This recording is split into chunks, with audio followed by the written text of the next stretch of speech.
Both teams making their way into Great American Ballpark on a sterling afternoon. At Great American Ballpark in Cincinnati, the New York Mets play the Cincinnati Reds. Mets baseball is presented in HD by IOTV. Get your HD free with IOTV. And a pleasant good afternoon, everybody, and welcome to Cincinnati. Gary Cohen, Ron Darling with you today as the Mets play the rubber game of a three-game series against the Cincinnati Reds. The Mets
SNY is brought to you by Geico.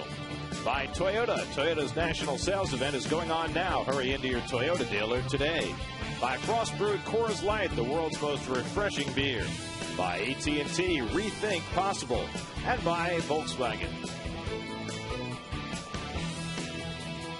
Single game tickets for the 2010 Subway Series at Citi Field go on sale tomorrow at 10 a.m. Visit Mets.com or call 718-507-TIXX to get your Mets Subway Series tickets. Here's the Mets' upcoming schedule. Remember, all Mets games on SNY are available in HD, presented by IOTV. And if you're in the car, listen to every Mets game on Sports Radio 66 WFAN. Tomorrow's the Mets' last off day for 2.5 weeks. 17 straight games starting on Friday night against the Giants.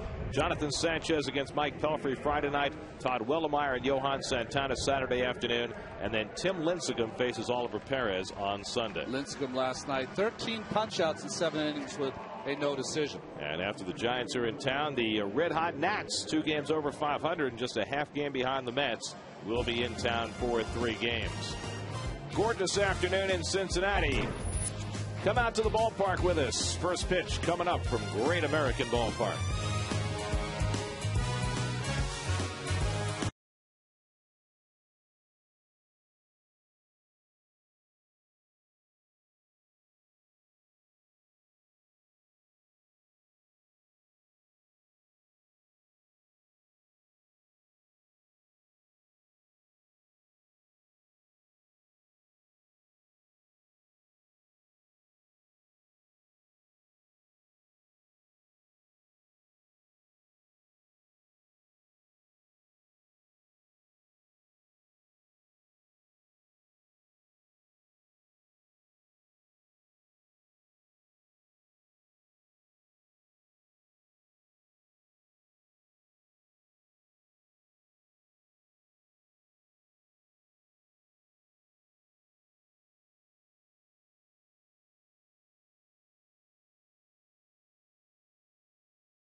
Nice landing, I have to say. Here's your Geico starting lineup for the Mets today. David Wright has had himself a fine road trip. Hit a tape measure home run last night. Day off for Jeff Francoeur after a couple of plunkings on the elbow and a knee into the wall in Philadelphia. So he'll get a couple of days to rest with the off day tomorrow. And Gary Matthews Jr. will try and fight his way out of a season-long slump. Henry Blanco plays day game after a night game, as does Alex Cora, giving Barajas and Castillo a rest. I asked Jerry Manuel whether he was tempted to leave Barajas in the lineup because he's been so hot with the long ball. He said the reports we get is if we keep him fresh, he'll be able to do that for us all year. And, you know, that's a hard thing to do, because when you have a guy hot like Barajas is, and you know you're not going to get tons and tons of offense from Blanco, you're tempted to use him. And the other thing is when you talk to Jerry, he was tempted to, with Francoeur, he wanted to give him the day off today. You asked him, are you just trying to give him some rest? He said, I've been trying to keep him out for 4 days, but he won't let me. So finally I can give him a couple days to let that elbow heal. There's Hojo. I always have fun with Hojo. Whenever the Mets score a lot of runs, I always go up to him the next day and say, hey, Hojo, you've been working with the hitters, huh? They're doing pretty good now. Of course, Howard Johnson started his career with the Detroit Tigers and knew Ernie Harwell very well. And, of course, the baseball world was devastated yesterday with the news that Ernie had passed on. And they very nicely had a moment of silence here in Cincinnati today before the game to honor the great Ernie Harwell. You know, it was interesting today. I was watching one of the stations, and they took all the play-by-play guys, kind of homage to Ernie Harwell on their broadcast last night. It was really great because to hear yourself, Gary, and other play-by-play guys, I mean, he's the penultimate kind of guy that you all aspire to be. That's how great he was. Wayne Hagan on Mets radio told the story last night about how when he was a first-year broadcaster with the Oakland A's, as you look at the Reds defense, that Ernie asked him for his phone number, and during the winter called him up. He said, here I was, the number 3 broadcaster for the Oakland A's, and the great Ernie Harwell was calling me? Well, but that's just the kind of guy he was. He really was, just so special.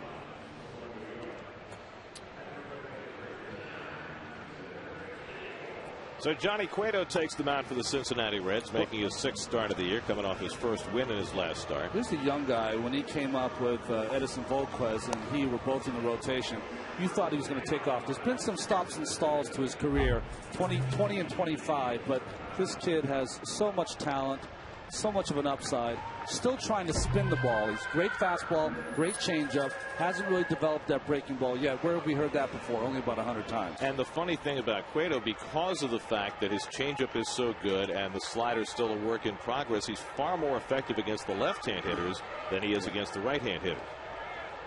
Mets a lead off with the switch hitting Pagan. Angel is 2 for 9 in this series. On base percentage, not what he'd like it to be at .305. And Cueto starts off a sunny afternoon with a fastball a little too high for ball 1. It'll be Pagan, Cora, and Reyes for the Mets as they try and get off to a fast start. Mets fashioned a first-inning run last night against Bronson Arroyo, a guy they had had trouble beating in past years.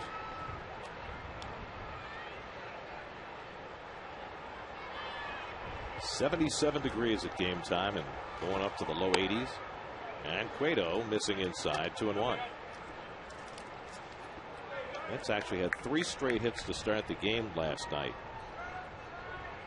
You and I were looking at each other after we put down the inning was done, put down 1 run. How did they only score 1? What a double play there with David Wright in the first cost him. 2-2 to Pagan. Last year, the Mets had 3 hits to start a game, only twice. And it's the first time they've done it this year.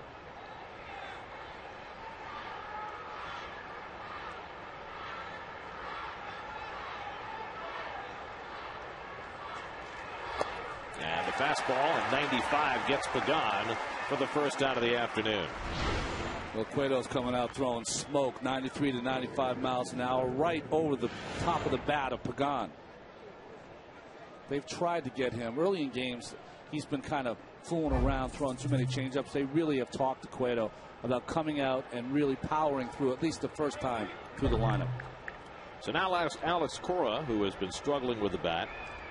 Alex making his 11th start today. There's Brian Price, the Reds pitching coach. And obviously the message gets across. First pitch fastball for a strike to Cora. Brian Price, one of the outstanding young pitching coaches in the game. You probably remember him when he was with Bob Melvin's staff in Arizona. And in fact, when Melvin was fired, he told management he didn't think it was great, and he offered his resignation and left the team. And that's pretty bold. Well, he was also upset that they promoted A.J. Hinch out of the front office to be the Diamondbacks manager. And Cora down on 3 fastballs, and Cueto looking dominant early in this game. Well, these fastballs are just right by the bats of these Mets hitters. When you face a guy like Cueto who's throwing 95 miles an hour at 12:35 in the afternoon, you better be ready to go. So now Reyes, who had 2 hits in each of the first 2 games of this series, including a pair of doubles and a couple of RBIs. So Jose, who says he's feeling better at the plate than he has since he came back, fouls the first pitch fastball away. And how you can tell is that it's not about hits. But, I mean, you definitely want him to get his hits and his runs and walk. It's the way he's driving the baseball now. He's had 2 One to the wall that was a double, another single to right center, just really starting to hit the ball firmly. And once he starts to do that, you know he's coming out of it. And also, I think, tracking the ball better, because as you look at his numbers batting third, Sunday against Jamie Moyer, he looked like he was a little jumpy going off against the slow offerings of Mr. Moyer. It's like facing a knuckleballer when you face Moyer. He throws under the hitting speed. You have to be really patient. You're taught as a young hitter, when you get a 2-0 pitch, expect a fastball. You never get one from Moyer. Took those good 2 changeups, though, beautifully. And the fastball fouled away, 2-2. Jason Bay hitting cleanup, waiting on deck. And Cueto made his first major league start 2 years ago. His first game, struck out 10, walked none. No rookie had ever done that before in his first start. Breaking ball in there for a call, strike 3. So Cueto gets Reyes looking, strikes out the side of the opening inning. Quite a start for Mr. Cueto.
Room and a river view.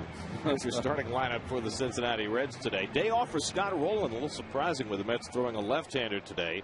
Brandon Phillips, who has torn up the Mets over the course of his career, hitting in the cleanup spot today after batting second in the first 2 games and facing Jonathan Neese. I was really impressed with Jonathan in his last start in Philadelphia. Went into that Lions den and was just outstanding. 1 run over 7 innings. Only given up 2 runs over his last 18 innings as he's really rounding into form. There's his good numbers. 3.10 ERA, and he comes inside to Drew Stubbs, who led off the first inning of Monday night's game with a home run against Oliver Perez. 2 for 9 in this series. And he throws his first curveball in for a strike, 1-2. I was talking to some people from Cincinnati. They say that Drew Stubbs is the fastest player they've had here in Cincinnati since Deion Sanders. Pretty heady stuff. And Neese strikes him out with a good fastball. So Neese fans the first man to face him. There have been 4 batters in this game, and they've all struck out. Obviously, the hitters thought the game started at 105 today. 12:35, boys. Jonathan Neese, who grew up about 3 hours north of here in Defiance, Ohio, not too far from Toledo, but he's got a lot of family and friends in the house today who've made the trip down to southern Ohio. Orlando Cabrera, first fair ball of the game, and he singles up the middle. So the older guy awake early. There he is. Cabrera has a 1-out hit. Here's Alexis' defense for the Mets. Bay, Pagan, Matthews Jr. gets a start, giving Frank Cora some time off. Wright, Reyes, Cora, and Davis. Alex Cora, of course, no errors in 8 games. and Blanco behind the plate. So here is Joey Votto, who homered in the 8th inning last night against Fernando Nieve to help the Reds come back and tie that game. His 5th home run of the year. And he goes the other way, a long run from Bay, and he's not going to get there, and it lands just foul. Fortunate for Jonathan Neese, that was almost an extra base hit and might have scored a run. Just off the end of the bat. When it left the bat, I thought it was a surefire hit, but about a foot foul. So Votto back to the plate as the Mets try to avoid the first inning long ball. Mets starting pitchers have given up a first inning home run in 3 straight games. Neese, though, has been right on top of his game. Just 1 run or less in 3 straight starts. Longest such streak by a Mets rookie since John Mayne back in '06. In fact, only 2 Met rookies have ever had longer streaks, allowing 1 run or less. Dwight Gooden had 5 straight starts in '84. Only 5? No, only 5. Next year he had more. And John Matlack had 4 straight starts of 1 run or less back in '72, his rookie year. He's the guy that's always left out when you talk about the great Met pitchers. He was quite a pitcher in his day. Because he was so overshadowed. Past Neese. Cora with the backhand stop and makes the toss to get Votto.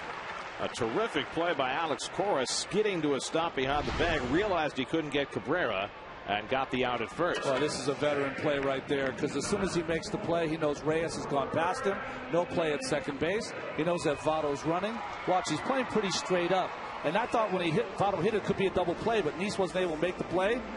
And Cora, just outstanding play up the middle.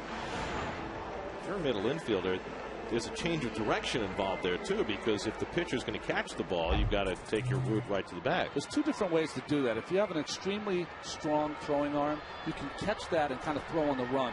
Alex does it the nice way. Slides into it and braces himself and then makes the throw. Brandon Phillips went around in the half swing. Bill Wilkie with the call down at first. 0-1 to Phillips, who's 3 for 9 in this series.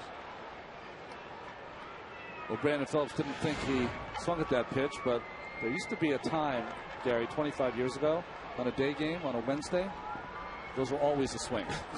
Getaway day? Getaway day. 6 o'clock flight for the umpires. And Neese comes inside with a fastball, and Phillips can only wave 0-2. You know, what the cutter has done for Jonathan Neese is that it's allowed him a pitch that appears to be a ball down the middle, cuts in on the hitters, and he gets those swinging strikes, and it's allowed him to pitch inside the right-handers. Tapper to the right side. Slow cover by Neese. Can he get there? No. Phillips is safe. Well, Neese just didn't get off the mound in time, and Phillips was able to beat it for an infield hit. Well, just a mistake there by Jonathan. Nice play by Ike Davis. Good toss, but Phillips here just beats it. Nice call by the first baseman. Watch Jonathan. He loses it right there. You know what? Honestly, he broke pretty good. I got to take that back. He broke as soon as he recognized the play. It's just that Phillips beat him. So much tougher for a left-hander. Yeah. You follow through to the third base side. As soon as you recognize it, you got 4 or 5 more feet to go than a right-hander would have. So 1st and 3rd and 2 out. The inning continues for Jay Bruce. Bruce took an offer in the game last night and takes the cutter for a strike. But he dashed from 1st to 3rd after drawing a walk in the 2nd inning and forced an error that produced the 2nd Cincinnati run. And he pops one up in the middle of the infield. Ike Davis has the call. Right to the front of the mound to grab it. And the inning is over. So a couple of hits for the Reds. They failed to score. We go to the 2nd, scoreless.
with you. Subscribe to MLB.tv today to see every Mets game live or on demand on your computer. Visit Mets.com to order and get more details. MLB.tv, baseball everywhere.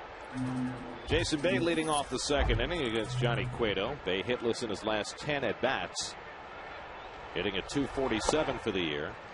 Did have a sacrifice fly in the game last night.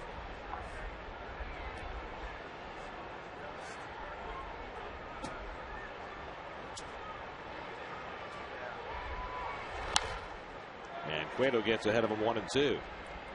It'll be Bay, then Wright and Davis for the Mets in the top of the second.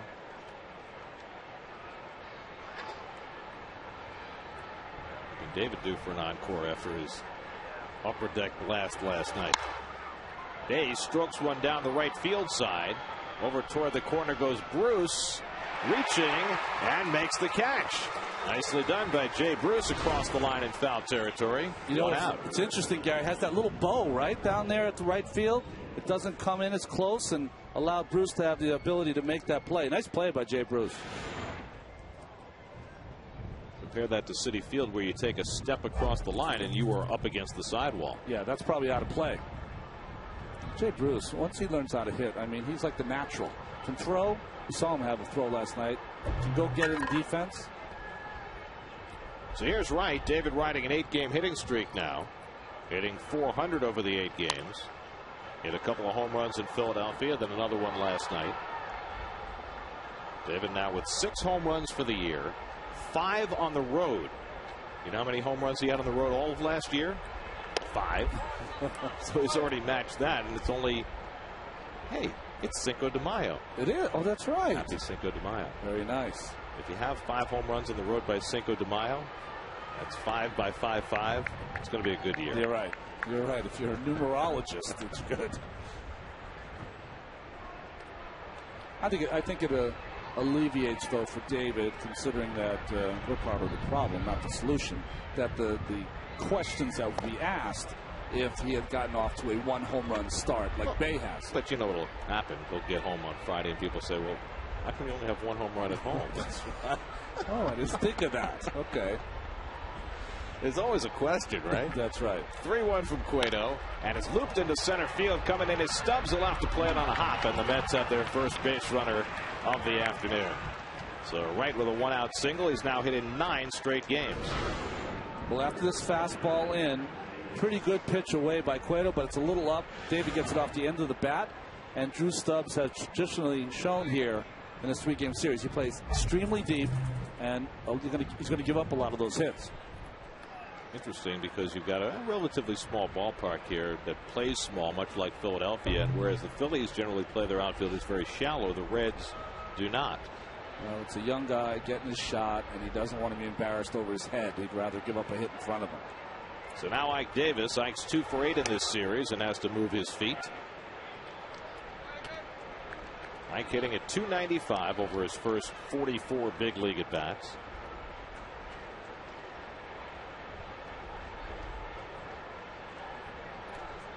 Well, if Ike wasn't awake, I think he's awake now after that ball inside.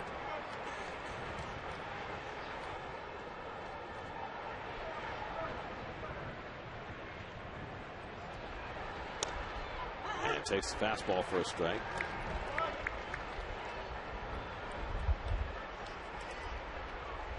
See, Ike, he's asking for time here for the umpire because Johnny Cueto, quick pitched him there.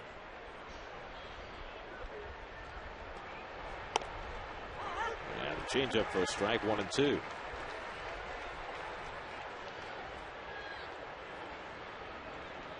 Gary Matthews Jr. getting the start in right field today, hitting 7th in the order. Very short lead for Wright as Davis takes off the plate.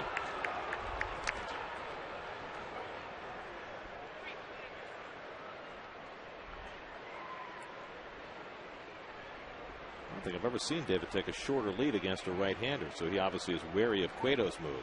Look at that. Just missed with the changeup, and it's 3-2. So a couple of close pitches going Ike's way. And a full count to Davis. .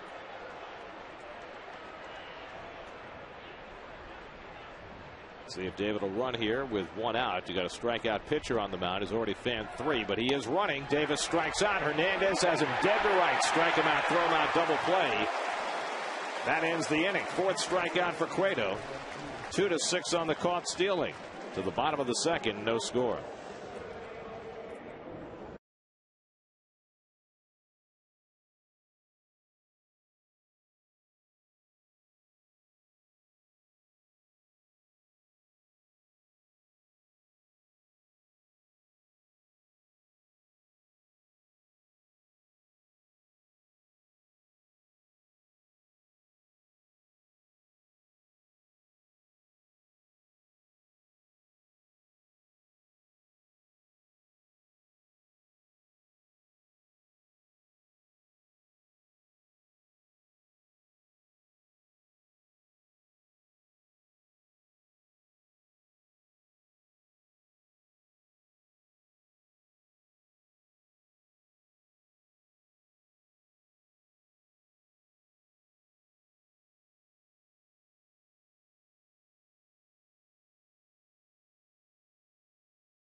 Just a few hundred feet behind the ballpark.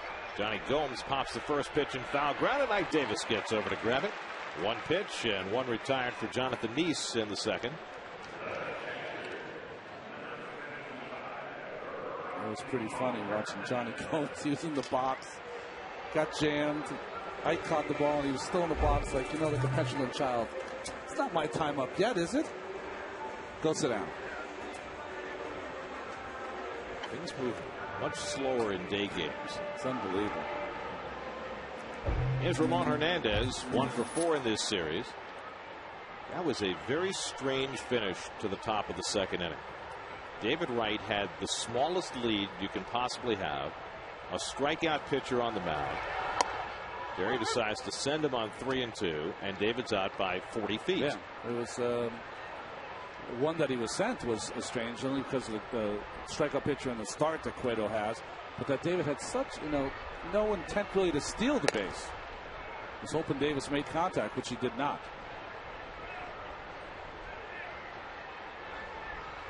Well, for everyday players, day game after night game has become a big chore. Bounce toward 3rd, and David comes in to grab it and makes the running toss to get Hernandez for the 2nd out. If you're a starting pitcher in today's game and you are on point, you can fire through lineups the first 2 times through. Then everyone will wake up a little bit.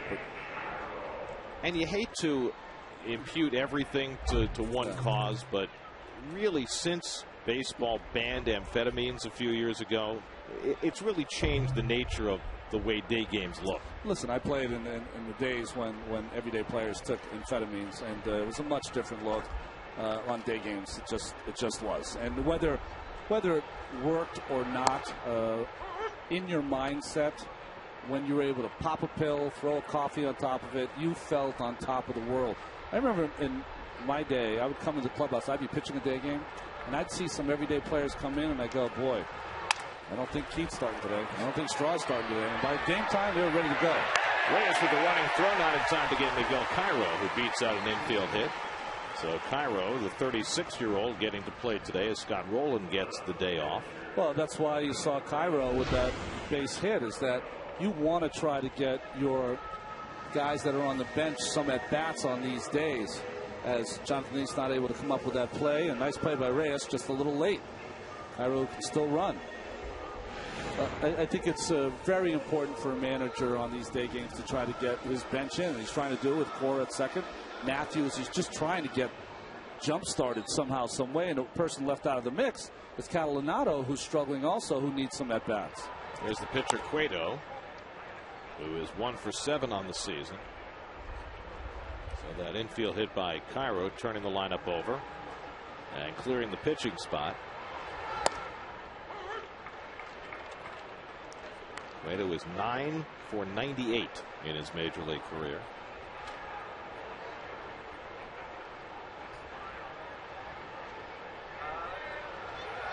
Who's the worst hitting pitcher you've ever seen? 22 years now. Yesterday was your 22 anniversary? 22nd anniversary of my first Mets broadcast. Yeah, so worst hitting pitcher. Frank Viola is probably right there. Don't say it. He's one of my honorees at my foundation golf tournament. It's on the 24th, so just talk about it 25th and on. I want him to show up. No, I play with Frankie V. I'm good friends with him. He was a piece of work when he first came over from the Twins.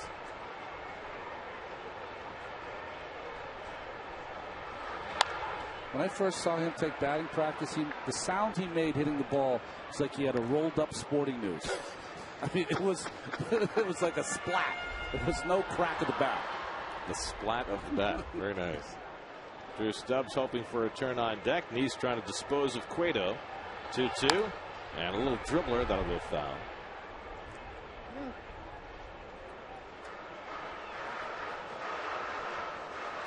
Sam Holbrook calling the balls and strikes for today's affair. The Welke brothers at the corners and Mike DeMuro, the umpire at second. And you and I mentioned this off air yesterday. This group is a very fine umpiring group, headed by the Welke brothers. Little flare into left field, and Cueto has a base hit. So back-to-back 2-out soft hits for the Reds. And that'll get Stubbs to the plate with 2 men on. Well, this is very similar to the hit that Angel Pagan got to start the game last night, except this was a full swing by Johnny Cueto to get this ball into the outfield. And Pagan had the bunt to the outfield grass.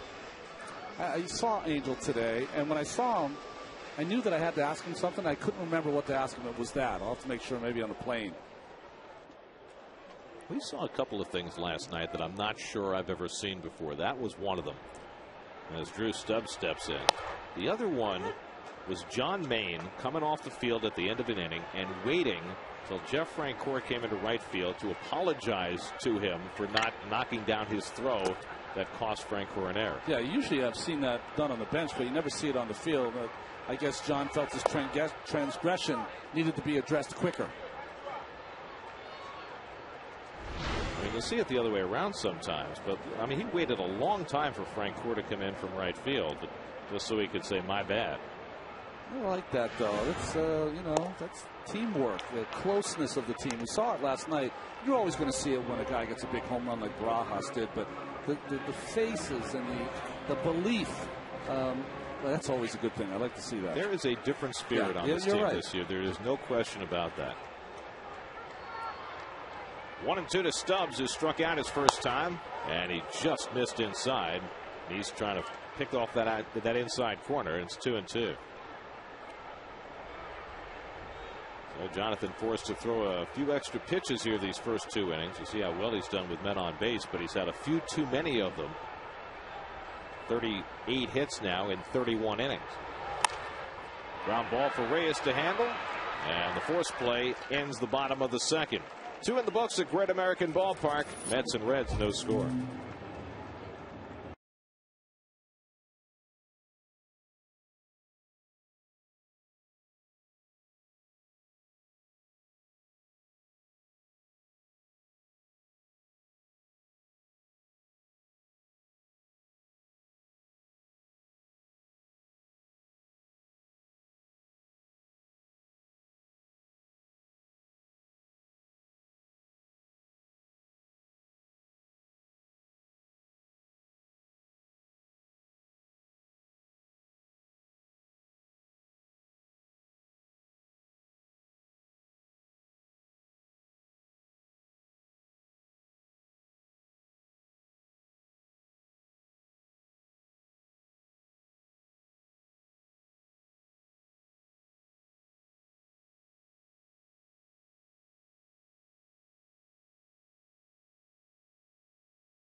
Park. Mets and Reds, no score.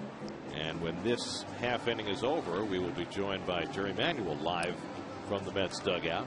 Here's a look at the Roebling Bridge, which is under construction right now. The Roebling Suspension Bridge, the prototype for the Brooklyn Bridge.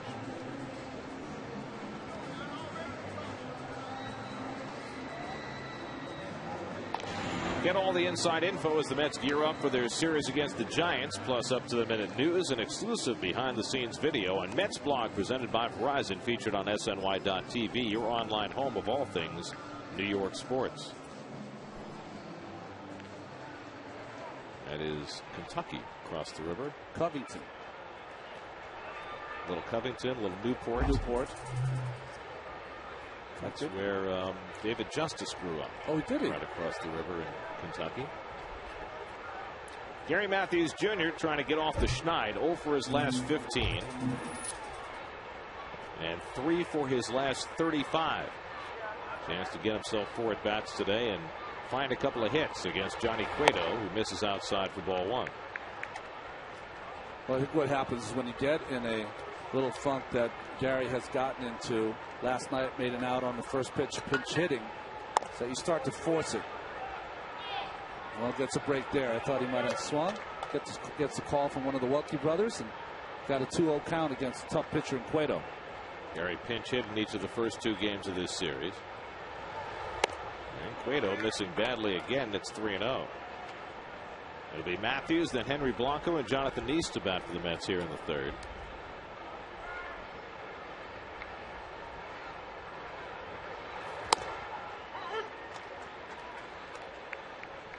The Mets have been pretty successful against Cueto in their past encounters with him. 3 career starts for Cueto against the Mets. 0-2 with an ERA over 9. And Matthews rips a base hit into right field. So Gary Matthews Jr. snaps an 0 for 15 with a leadoff single, the Mets' 2nd hit of the day. Got himself into a hitter's count. 3-1 fastball up and in. A nice job by Gary getting on top of that baseball. So now Henry Blanco comes to bat. Rod Barajas getting the day off today after his game-winning home run last night. Blanco 5 for 22, hitting a .227. This is the 8th game he started. Started a couple of games last week, and he takes ball 1. You know, usually you want to say in his day game, maybe push the issue, force the issue. Can't really do that against Cueto. Kind of a swing and miss guy, so it's hard to hit and run. And Blanco's kind of a swing and a miss hitter. I mean, he's very much like Barajas in a lot of ways. Yes. Doesn't have quite the pop that Rod does, but a very aggressive hitter, and he goes after the fastball and fouls it back. Barajas, meanwhile, 7 home runs, most in the major leagues among catchers. I was surprised to see that there are actually 2 other catchers who lead their teams in home runs. Miguel Olivo leads the Rockies with 5 home runs, and Kurt Suzuki leads Oakland with 4 home runs. Suzuki must have had one of the strangest days ever in baseball. The A's were playing the Yankees a couple weeks ago. He hits a 3-run home run off Sabathia in the 1st inning. The A's win the game, but later in that game, Suzuki hit into a triple play. Right. 3-run home run and a triple play in the same game. It's different emoticons. Yeah. To Blanco. He's become a real fine player, by the way, Kurt Suzuki. I think he has an oblique is the problem he has right now. Jonathan Neese waiting on deck. Well, the A's have been holding their own. Very young team. Very good young pitching staff. And Blanco takes a wild hack. 2-2. Of course, the 2 teams that were expected to contend in the AL West are both struggling mightily right now. Seattle, which their offense has just been horrible, and the Angels, who've lost 5 in a row. 2-2, lined into right field, and Blanco has a base hit. So back-to-back base hits for the 7 and 8 hitters to get the Mets started here in the 3rd inning. Well, nice job staying inside the baseball by Henry. Just trying to go the other way. You can see that swing. He was just trying to fight that ball off the other way to counter that good changeup. Although that was a fastball, but counter that changeup that he swung through the pitch prior. So that'll give Jonathan Neese a chance to advance them with a sacrifice, looking for his first sacrifice of the year. John is 1 for 11 at the plate. And the Reds play it straight up, throw to second by Hernandez, but Matthews was not too far off.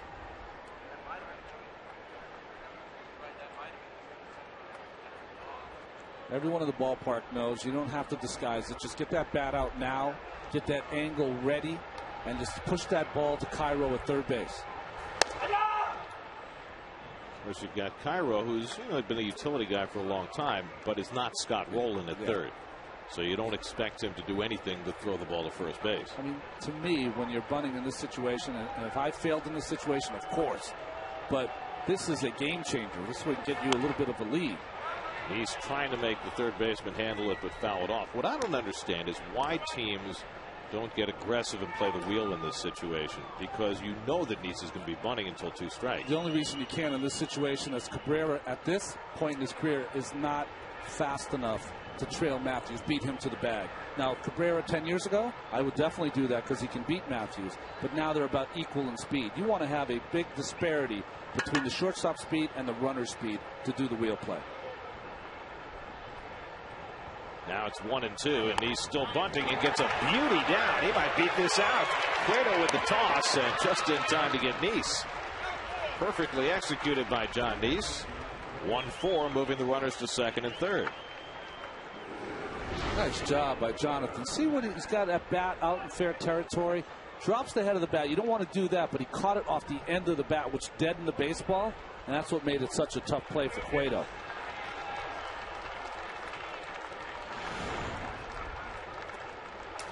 So Neese gets the job done, and now an RBI chance for Angel Pagan, who struck out to lead off the game. The Reds will play their middle infielders back and concede a run on a ground ball to try to avoid a bigger inning.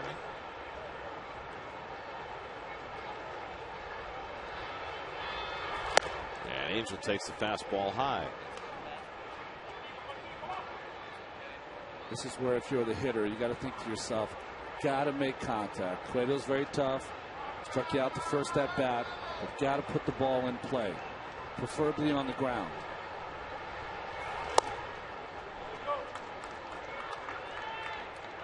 Two 2-0 to Pagan. Don't forget, when this half inning is over, we'll be joined by Jerry Manuel. That means no commercial break, you know. Very nice. So if you're planning to go to the kitchen for a snack, I want to wait till the next inning break. Not that we're encouraging you to miss announcements from our fine sponsors. People are supposed to be working right now, aren't they? Well, people are. They might be watching on their computer. Oh, there you go. It's got to make their employers happy too. Might be watching on their iPhones. There you go. It's a wonderful world. That's right. 2010. 3-0 to Pagan, and he walked him, and the bases are loaded for Alex Cora. So Cueto issues his first walk of the afternoon. Ryan Price, the pitching coach, is going to come out for a visit before he takes on Cora with the bases loaded and 1 out. This really has been Johnny Cueto's problem. It's just that he's got just such fine pitches, but when he gets some runners on base, it's almost the opposite of what has happened to Jonathan Neese this year. Jonathan Neese has been able to kind of plow through those innings when he has people on base. Johnny Cueto starts to kind of pick and start to aim the ball, and he gets behind hitters.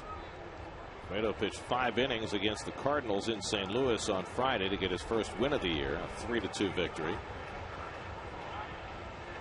But the Mets threatening here in the third with Matthews at third, Blanco at second, and Pagan at first. Let's see the career numbers for Cueto. 11 wins last year, second on the Reds behind Bronson Arroyo. Now in his third full season at age 24. Double play depth up the middle. The corners are in. Outfield's playing very shallow. And ball 1 to Cora, who struck out on 3 pitches his first time up. Alex just 2 for his last 18. But a chance to do some damage here. Be interesting to see the veteran Cora after those 5 straight balls. He might take a pitch here, make Cueto throw a strike. And he just misses with the fastball. Cueto thought he had that one, and looking in, an extra moment at Sam Holbrook. That's not going to do him much good. You can't. When you're all over the place and you're throwing balls, it's hard to get a call from the umpire. So Cueto showing a little frustration. 6 in a row out of the strike zone now. 2-0 to Cora with Reyes on deck, and Alex asks for time. Little gamesmanship here. Cueto's about ready to throw. Call time. Let him think about it a little longer. Bases loaded. 2-0. Pressure's on the pitcher.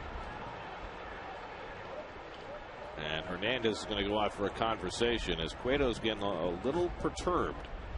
And the veteran catcher Hernandez putting his arm around him, trying to settle him down.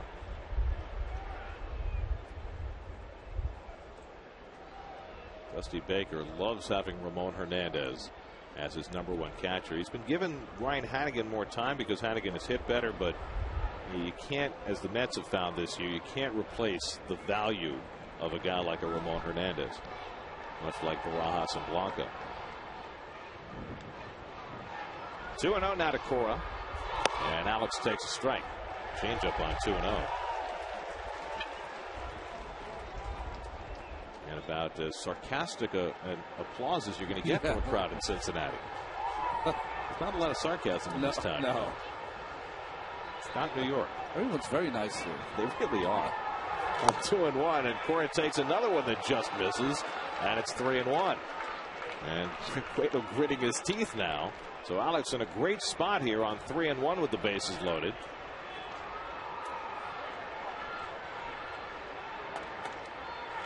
And he drills one foul deep down the right field side. 3-2.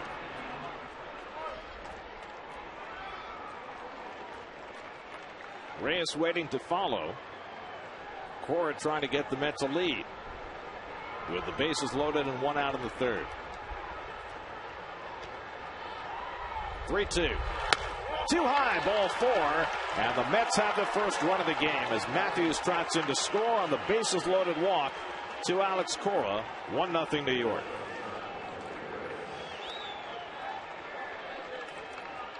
Nice at bat by Alex. Frustration grows for the Reds and Mr. Cueto. Well, Brian Price has already made his visit, but since he visited, things have gotten a little dicier for Cueto in terms of his emotions. Now, after back-to-back walks, Reyes stands in, and Jose takes a changeup for ball 1. Reyes went down looking his first time up. 15 balls and only 10 strikes in this inning for Cueto.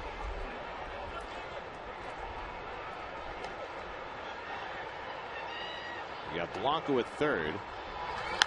Reyes fouls it off, so it takes a pretty good fly ball to get a run in here on a sacrifice fly. Although Blanco has been very aggressive with his base running this year. He's already stolen a base, gone 1st to 3rd on a hit up the middle. Jason Bay on deck. He's got some fresh legs. Just not great legs. Yeah, that's on the outside corner. Same pitch that struck out Reyes' first time up. 1-2 to Jose.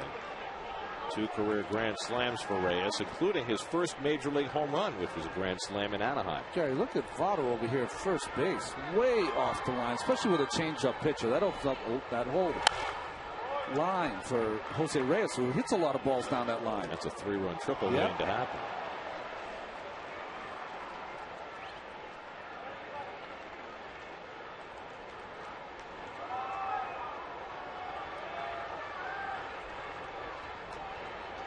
Now the 1-2 off the plate, and it's even to Reyes, who just seems like he's tracking the ball so much better these last few days. Watching it into the glove.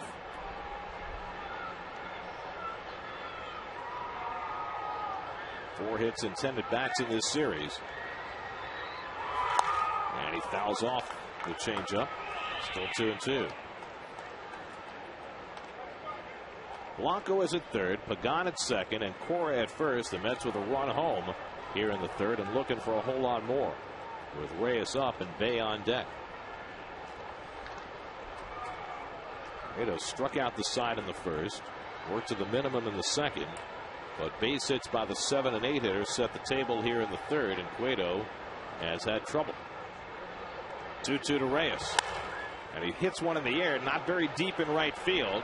In comes Bruce. Blanco goes back to tag. Bruce has it, but Blanco's not going to try. That's the 2nd out.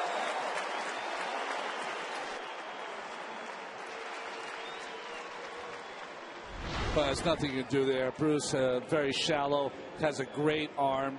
Henry just doing the fake. You never know. Sometimes they'll airmail that throw to home plate. and then he can proceed to score, but no chance there.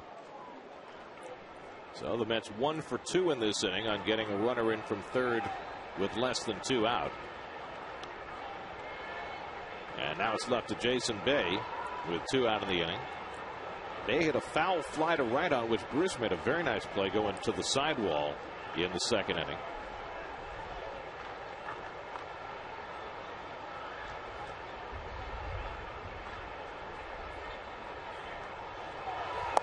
And a fastball misses for ball 1. The Reds would be just thrilled if Cueto got through this inning with only 1 run allowed. Ramon Hernandez now starting to bark at home plate umpire Sam Holbrook with the Reds bench. Thought that pitch was a strike. There's a strike. Well, we've seen some pretty large strike zones in this series, but not today. I thought Mike DeMuro set the tone in the first night. Really had it wasn't a big strike zone, it was a strike zone.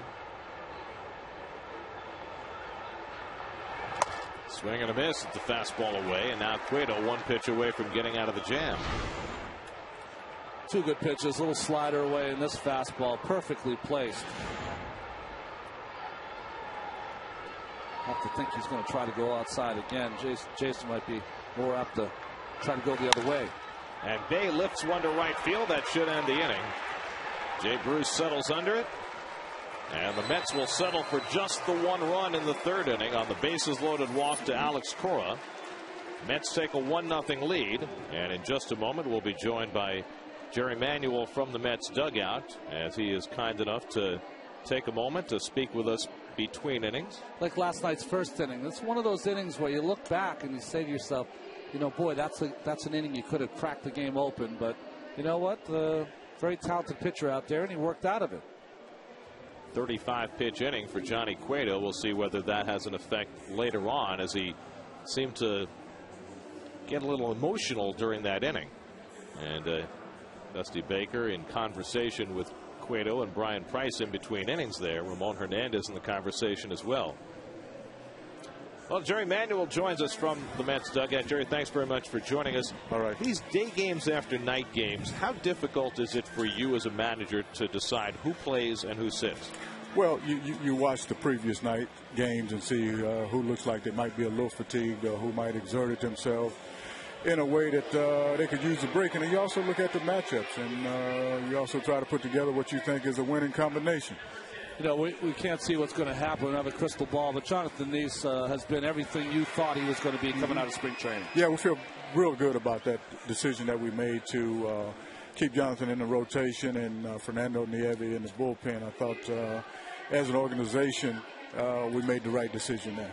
You know, we've seen something already in this game that we've seen quite a lot from John this year, and that is when he has runners on base, he seems to handle himself very well, maybe more than you'd expect from a 23-year-old. Yeah, I think, you know, he's maturing right before our eyes, and I think eventually he's going to evolve into that pitcher that we all think he can be. I mean, he's done an excellent job for us. I mean, we're very excited about it. Jerry, Jose wasn't able to get the run in, but he must like the way, that he's putting the bat on the ball and hitting it with some power, and also the way he's taking some pitches out of the strike zone. Yeah, very, very close pitches he's taking, and he's fighting constantly up there. That's a good sign for us. I mean, he'll eventually get real hot here for us, and hopefully he'll get hot with the man out there on scoring position. Jerry, thanks so much for taking a few moments. All right, guys. Thanks, Jerry. Jerry Manuel live from the Mets dugout. We thank him for that. As Orlando Cabrera leads off in the bottom of the third against Neeson, pulls one sharply down to right, who makes the stab and throws him out, one away. Hot corner.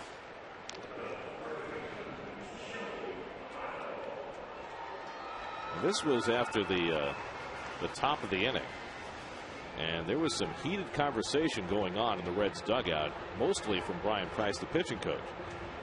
Wow, very interesting right there, because I think with Dusty, he's saying to well, we don't know what he's saying, but the tempo of Cueto when he gets in trouble slows down to a crawl. And when he was pitching well in that first inning, you saw it. He'd get the ball and throw it, get the ball and throw it. And that's what they want him to do. And maybe Price is talking to Hernandez. You know, he made 3 visits during that inning.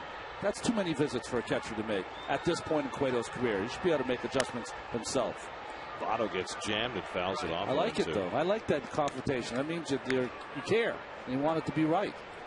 And you think with Hernandez, the veteran catcher, he would know how to handle Cueto, but I think they're trying to make Johnny kind of grow up this season. And the curveball just stays inside. 1-2 to Votto, who was robbed of a base hit on a sliding play by Alex Cora his first time up.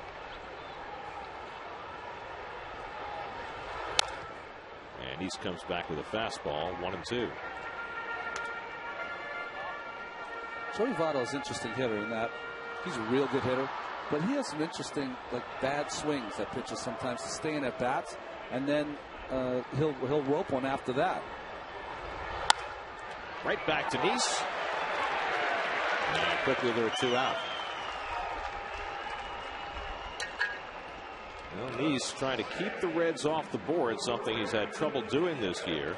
5 of the 7 innings in which the Mets have scored for him this year, he's given up a run that next half inning. You can play little mind games with yourself. When you're a pitcher on the bench and you're pitching that day in a day game, and your team is out there and having a long inning against a pitcher, you say to yourself, when I go out there, I'm going to have a quick inning. If I have a quick inning, then that pitcher doesn't have enough time to rest. He's back out there again.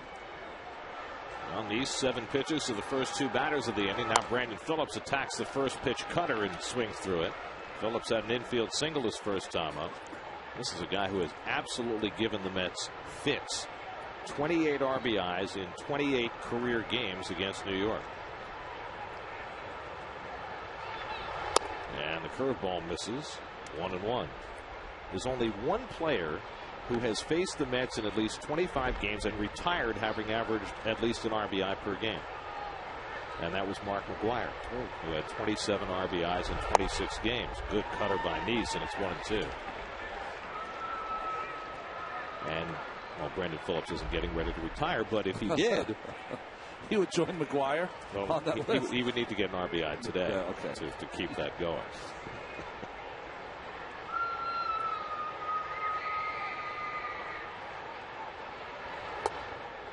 2-2 now to Phillips. Well, he threw 2 great cutters and made him look bad. Made him look bad the first at bat with that cutter as well.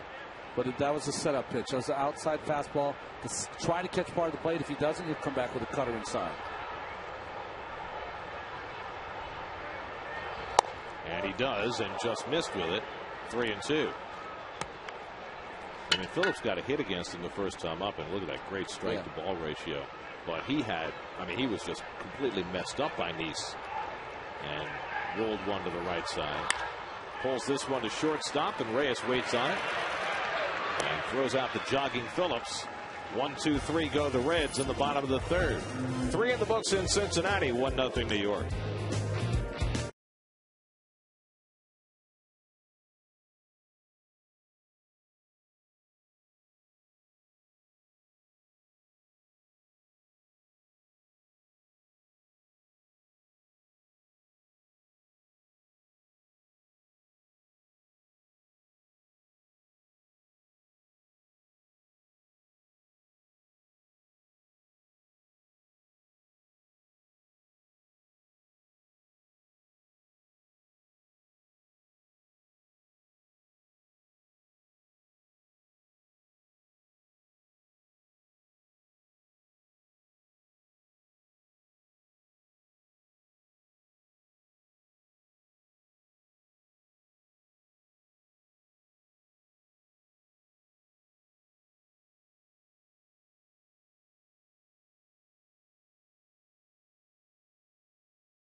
John Neese after today's Mets-Reds series finale as they take on all the top New York sports stories of the day on the next Loudmouths, presented by Geico, weekdays at 6 p.m.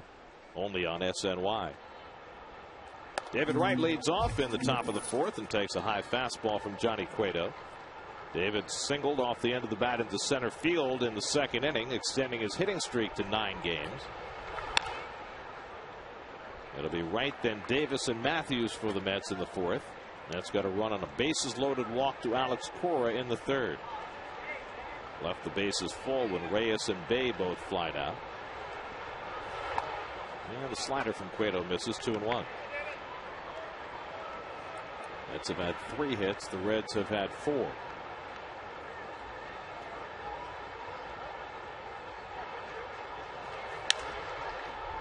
Cabrera gets in front of it. And the high throw just in time to get right. David legging that ball out hard.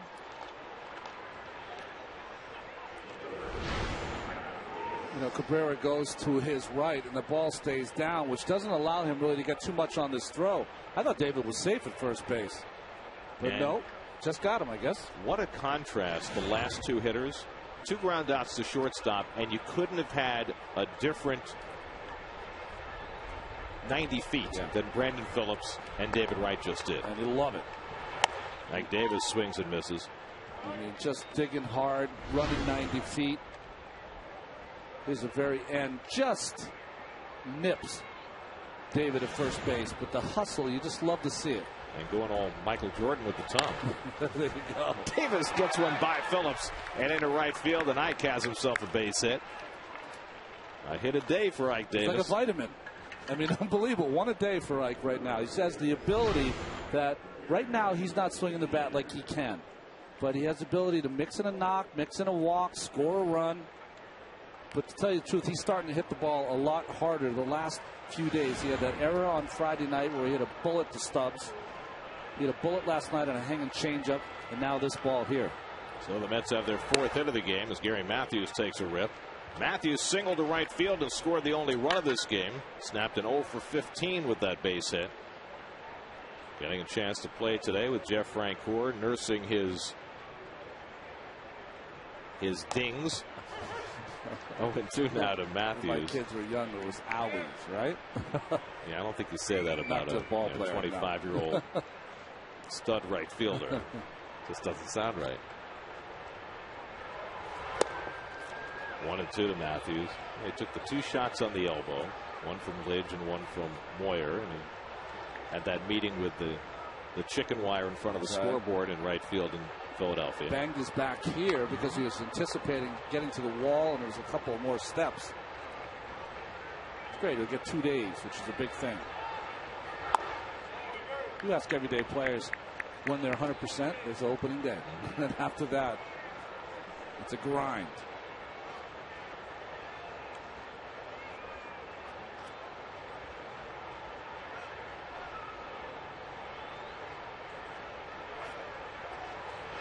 Do you think Frenchie has stopped talking since the game began? Yeah, I was just thinking that we used to have, when Jose Reyes would occasionally get a day off, all the guys on the bench would clear out because he would be up and down that bench talking to everyone. Well, now they have Frenchie. Good thing John Main's a good listen. Might have his iPod in. 3-2. Breaking ball strikes out Matthews, and that is strikeout number 5 for Johnny Cueto. 2 out in the inning. Boy, that's a good slider. Late breaker, almost like a cutter from Johnny Cueto. Really torques that body when he releases the baseball. Ends up with his back to the plate, kind of like Frankie Rodriguez. Here's Blanco stroking one out to shortstop, and Cabrera makes the flip to end the inning. So a hit and 1 left. Middle of the 4th now in Cincinnati. 1-0 New York.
And the Mets lead the Reds 1-0, as this is the 20th anniversary of the Reds championship team in 1990. They're celebrating that all year here.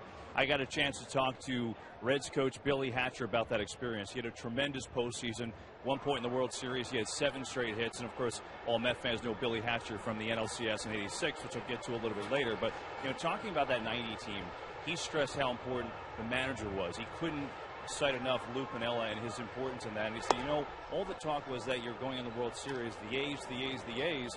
But we actually thought the Pirates, who they defeated in the NLCS, were the best team in baseball. As a matter of fact, after they beat the Pirates that year, and they had a great team, Dre Bagg and Zane Smith and Bonds and Bonilla, Piniella came in to the clubhouse and said, guys, we just beat the best team in baseball. Now we're going to beat the A's. That was how confident they were. It's going to start off for a base hit here by Jay Bruce off Jonathan Neese. So the Reds off and running here in the 4th inning. And I asked him the other influence of Piniella, and he said, well, look, I'll give you an example. That year we started off, we won 9 games in a row early. The first game we lost, Piniella went crazy. He was so ticked off, it was unbelievable. He made you mad at him in hopes that you would take it out on the ball. And he said, here, the example is Dusty Baker. He likes to build guys up. He likes to really build them up, get behind them mentally. He's like, a manager, you need a good communicator, and you need someone that knows the game. He couldn't stress enough the importance of the manager, guys. And I think that's interesting, even how the game has changed. He feels it's that important today. Back to you. Well, of course, every manager has his own style, and Lou in those years was known as a really fiery customer. And he's mellowed over the last 20 years. Completely. He managed like he played in those early days. Hair on fire. Yes. Up the middle off the bat of Gomes, and he has a base hit. And so the Reds have the table set here in the 4th with back-to-back hits by Bruce and Gomes to start the inning. Well, Kevin, for your Met fans out there, Billy Hatcher played left field in that team. Eric Davis was the center fielder. Paul O'Neill played right field. Then you had Chris Sabo, remember, at third base. Buzz McKenzie. Barry Larkin at shortstop. Second base, Mariano Duncan, who's the coach for the Los Angeles Dodgers. And Jose Rio was the MVP of that series in 1990. So really talented team. Todd Benzinger, I think, played a lot of first base. And Joe Oliver was the catcher. Oliver had the big hit in that World Series against the A's that year. So here's Ramon Hernandez. Neese with a jam to pitch himself out of. Gave up 2 hits in the first inning, 2 hits in the second inning, but this time 2 hits to the first 2 hitters in the 4th. So Neese, who has been rock solid with runners in scoring position, with a little tougher jam this time.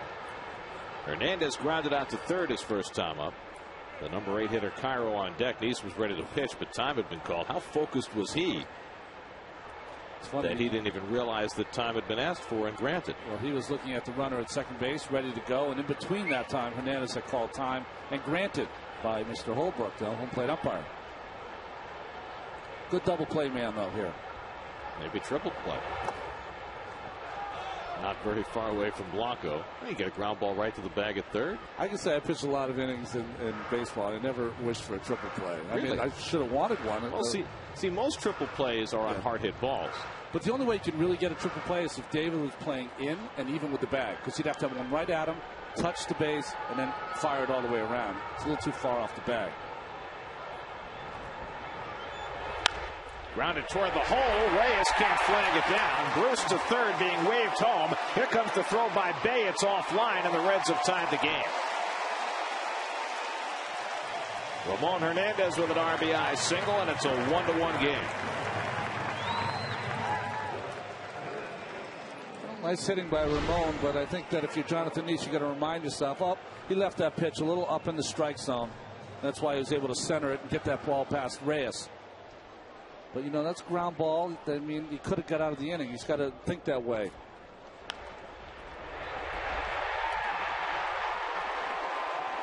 You got to send him there. Mark Berry at third base because, you have the 8th and 9th place hitter up. Be aggressive. So now Miguel Cairo, who had an infield single his first time up.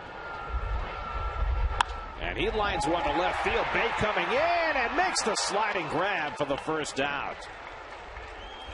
Ball just stayed up long enough for Jason to pick that ball off the top of the grass. It was a great jump by Jason on this ball. What made this difficult for him is that it was right at him. He had to, at some point, try to move away and play it off to the side. It was a little easier. When you're playing that right in front of your body, you don't know whether to have your glove up or to do a shoestring catch. You play it to the side. Matt Holliday. There you go. The ball that he dropped in the playoffs against the Dodgers last year, right at him, and he couldn't figure out which way the glove went, and that was the demise of the Cardinals. So now Johnny Cueto, and the Mets will look for the bunt with first and second and one out. Cueto had a base hit his first time up.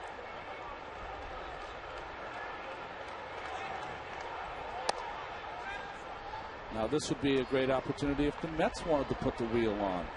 But they usually don't do it with one out because you just want to take an out, get the 2 outs, and try to get the next hitter out.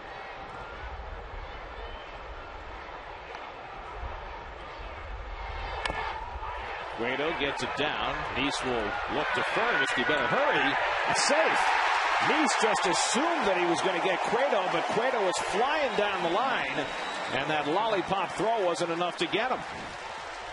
Well, Jerry's going to come out and argue the play, but Jonathan was not on point. You've got to pick up that baseball and fire a strike over to first. You'll watch. He gets to it in time, but watch how he kind of takes his time. Oh, he adjusted the baseball and then did not throw it hard to first base. And I think Cora might have come off the bag as well. But Cueto beat it.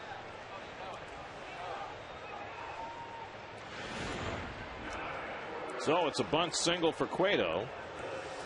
The bases are loaded in a tie game, 1 out, and Drew Stubbs coming to the plate.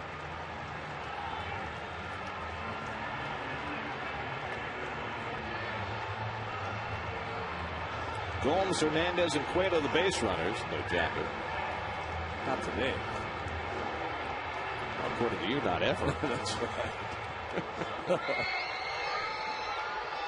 Now the second baseman and shortstop, Cora and Reyes, have to shorten up a little bit from regular double play depth because Stubbs is so fast home to first.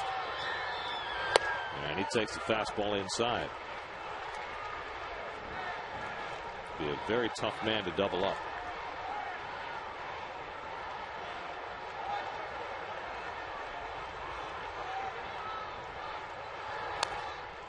One and one's to Stubbs.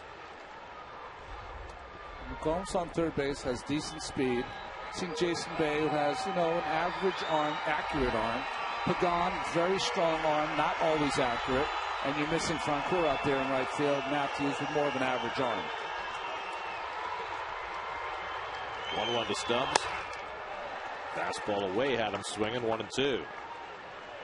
Well, this is the opportunity, even though, Jonathan, you wouldn't consider him a strikeout pitcher. You're going for the strikeout here.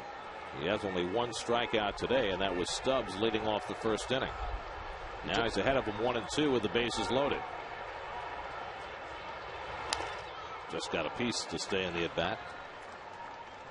Just chase the pitch upstairs 2 pitches ago. That's someplace where I'd go, way out of the strike zone, up on Stubbs.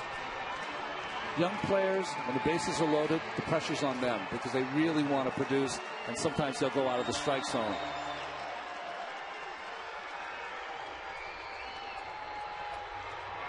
Now the 1-2. Inside with a fastball, 2-2. John Nice pitching in his home state of Ohio for the first time and trying to find his way out of a mess in the 4th inning.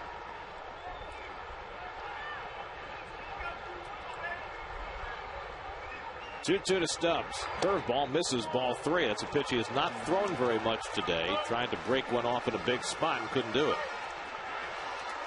61 pitches now. Good strike to ball ratio. But he's got to come up with a pitch here, just much like Cueto had to in the inning prior. Cueto walked Cora with the bases loaded. Nice is 3-2, and Stubbs strikes out swinging on the fastball. A big out for John Nice. His second strikeout of the day. Nice. That pitch up in the strike zone, swung right through by Stubbs. Big strikeout by Jonathan Nice, who has proven so far this season that he can pitch with people on base. So now one more big out for him to get here in the 4th inning with Orlando Cabrera, who has singled to center and then had a shot to third that David Wright handled his last time up.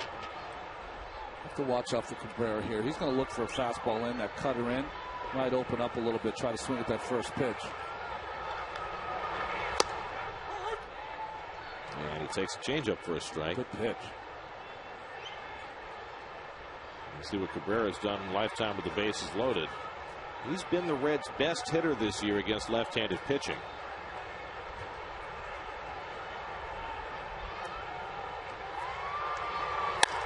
Line to right field, base hit. The Reds take the lead as Gomes scores. Hernandez trying to score. The throw by Matthews, and Blanco with the tag. Hernandez out at the plate, but a run comes home on the hit by Cabrera. The Reds score 2 in the inning and go up 2-1. Matthews preventing another run from scoring with a good throw to the plate.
This game for the first time. Let's see if third base coach Mark Berry is trying to explain what he was thinking here. But watch him. Ramon Hernandez, the catcher, is rounding third. He's waving him on. He puts his head down. Now he's holding him up. The problem for a third base coach, you got to know your runner. If it's a catcher, once you start to get him going, it's very hard to stop those guys because they can't stop on a dime. But his job was, Barry, he was watching Matthews. If Matthews bobbled it at all, he was going to wave Hernandez through. Matthews made a clean play and a good throw. It's the freight train theory of third base coaching, right? You can stop that milk train, but it's the it's the big guy that you got to give some advance notice to. New York Mets baseball on SNY is brought to you by Lowe's. Visit your local Lowe's to cast your Scott's MLB All-Star ballot and enter for a chance to win a VIP All-Star Week experience, compliments of Scott's. So Johnny Cueto handed a lead for the first time. He was on base when that inning ended, so a little late getting out to the mound. John Neese will lead off for the Mets in the 5th inning with Pagan and Cora to follow. One thing you've seen this series, though, is the Mets have answered. When the Reds have scored runs, usually the next inning they've come back and countered with their own offense. Neese sacrificed his first time up. Well, the Mets playing the rubber game of a series today. The 5th rubber game they have played this year. They have yet to win one. And, you know, they say all the time that if you're going to be a championship team, you need to win series. And the way you win series is by winning that rubber game. And not only series, but most of those have come on the road. And the Mets have to prove that they can play better on the road. Really, 4-7 now, is that the record? Right, 2-3 on this road trip so far. You want to play 500 or so on the road at worst and just kill it at home. Of course, last year the Mets also struggled in rubber games en route to 92 losses. They went 6-11.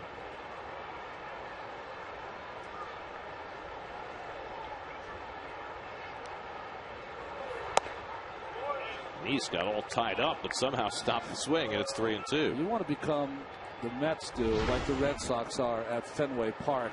Little cutter in, but he kept that bat back. Last year, the Red Sox 57-24 at Fenway, about 500 on the road. Neese toward left center. Stubbs gets over and makes the running grab. One away. John hit that ball solidly. He did.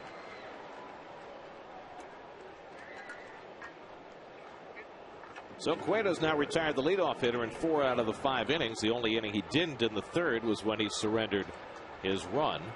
See the Mets record at home so far. They've got 6 games at home starting on Friday night, 3 with the Giants and 3 with the Nats. By the way, Mike Pelfrey will open the series Friday night. Pelfrey threw his quote-unquote touch and field session before the game today. It was funny. He was asked by the reporters who were all waiting for Mike to finish his touch and field session for a quote for him to put in to discuss his next start. He goes, "I think I'll make it." That was funny. Bunted by Pagan. Hernandez out to play it. Fires, not in time. A bunt hit for Angel Pagan. Well, a more traditional bunt hit here for Angel as he goes down that third base line. Gets a break because it goes off the plate, so he gets that elevation. And by the time Hernandez can get to it, made a fine play. But the speed of Pagan down that line, no match. Well, this bunt hit about 100 feet shorter than the one last night for Pagan. So he's on base for the 2nd straight time. Carrying the tying run as Alex Cora steps in. Now, we saw David Wright earlier in the game take a very short lead with Cueto on the mound. Pagan is taking a bit better lead.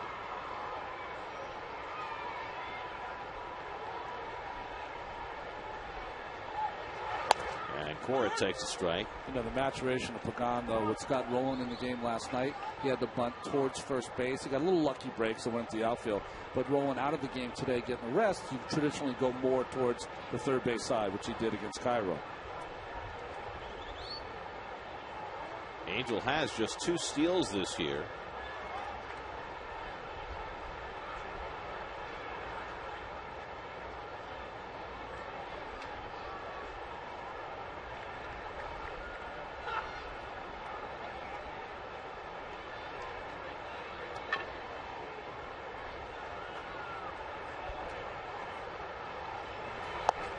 And a good slider to Cora. 0-2.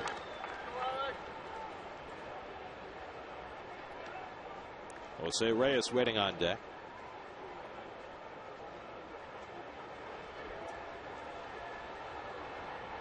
Votto holding against Pagan.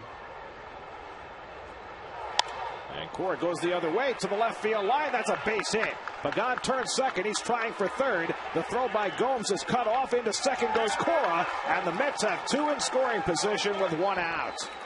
Aggressive base running by the Mets. Well, this is just beautiful. 0-2 pitch, fights it off and gets himself a base hit. Usually don't see a runner go first to third on a ball down the line, but Pagan pushes the envelope even though they're down a run. Great speed. And Alex, when he turned first base, he makes the read. As soon as he sees the throw from Gomes go to third, hustles on to second base. Beautiful baseball. And the Mets just blew out another belt. This equipment malfunction continues. This is at least the 6th belt that the Mets have busted in the course of a game over the last 2 weeks. Charlie told Keith the other day he's planning to order new belts. Oh, he is. Keith was all over him. That's right. Believe they scored that a single for Cora, second on the throw. That at least it should be the score. That's the right call. So now a chance for Reyes, who came up with the bases loaded and 1 out of the 3rd and hit a shallow fly ball to right that didn't get the run in. Now with the infield playing back, Reyes takes ball 1 from Cueto. So the Mets, as Ronnie mentioned, have done a good job of responding after the opposition has scored, trying to do it again here. After the Reds grabbed the lead in the last half inning.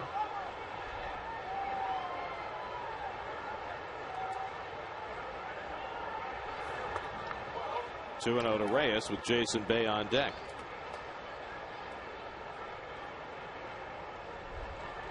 That's 0 for 2 today with runners in scoring position. Those numbers have come up significantly since the first 2 weeks of the season. Jerry, one thing about being a third place hitter, you have to understand the situation. Base open, 1 out, Bay up next. Johnny Cueto, 2 changeups to start the at bat. You have to think to yourself, you know what? He might be trying to make the perfect pitch or pitch around me. So don't get yourself out. 2-0 changeup. Really have to understand the situation when you're in these RBI. You know, as a pitcher, I'm saying to myself, I got a free base here. I'm going to see if I can throw him changeups or split fingers, whatever your out pitch is, and see if he'll get himself out. And so you're saying Jose's approach has to be more patient. He's got to really say, I am not swinging at anything but a fastball this at bat, middle of the plate in. And if he gets any kind of wrinkle than that, just let it go. And if you get behind in the at bat, then and be willing to take the walk. Yes, take the walk.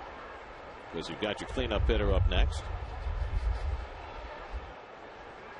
3-1 now to Jose. Let's see what he gets here. He hasn't seen a fastball yet.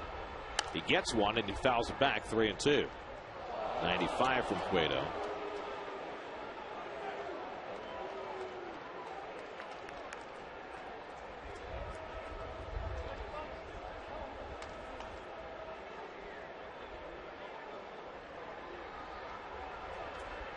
Now on 3-2, Reyes bounces one to the shortstop. That'll get the tying run in.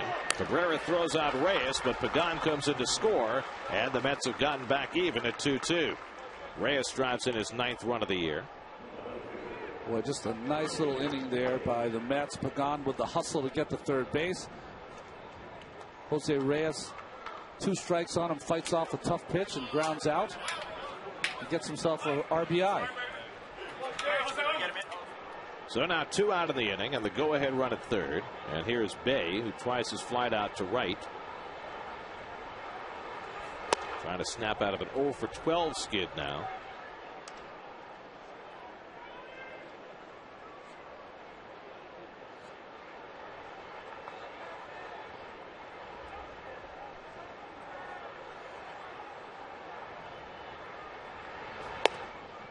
And takes a strike, 1-1.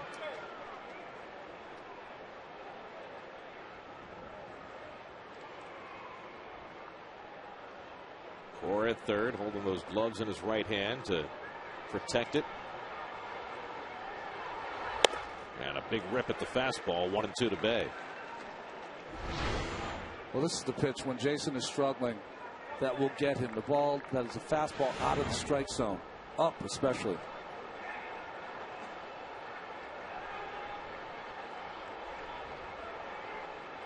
Cueto has struck out 5 this afternoon. And make it 6 as he gets Bay to end the inning. But the Mets scratch out a run and get back even. Halfway through, we're tied at 2.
work in Cincinnati.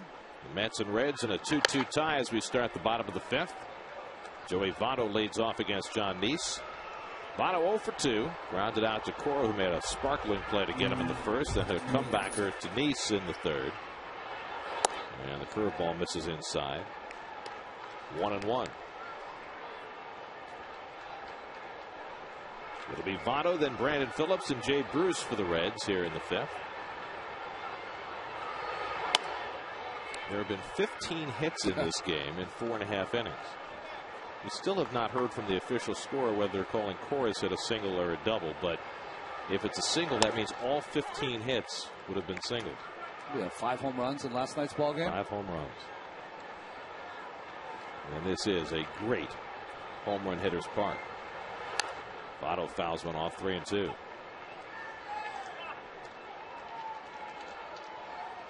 Here's your 5th inning recap. Cora's walk with the bases loaded got the Mets a run in the 3rd, and after the Reds grabbed the lead, Mets responded right back again, scratching out a run in the 5th.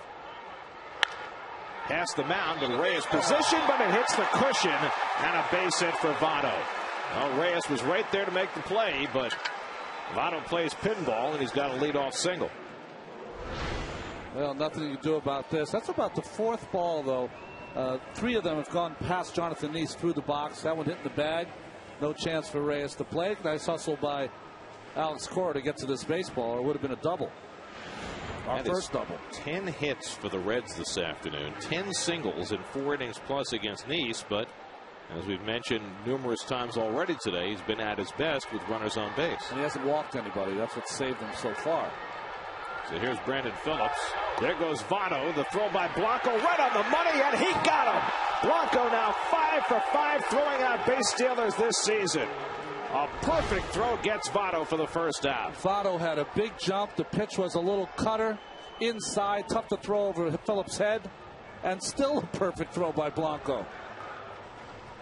Look at that jump. 5, 6 steps he gets.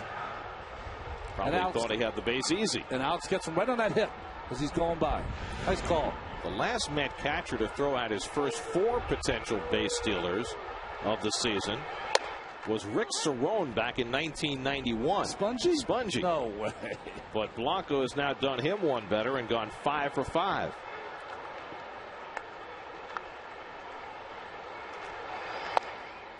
Two and 1 to Phillips.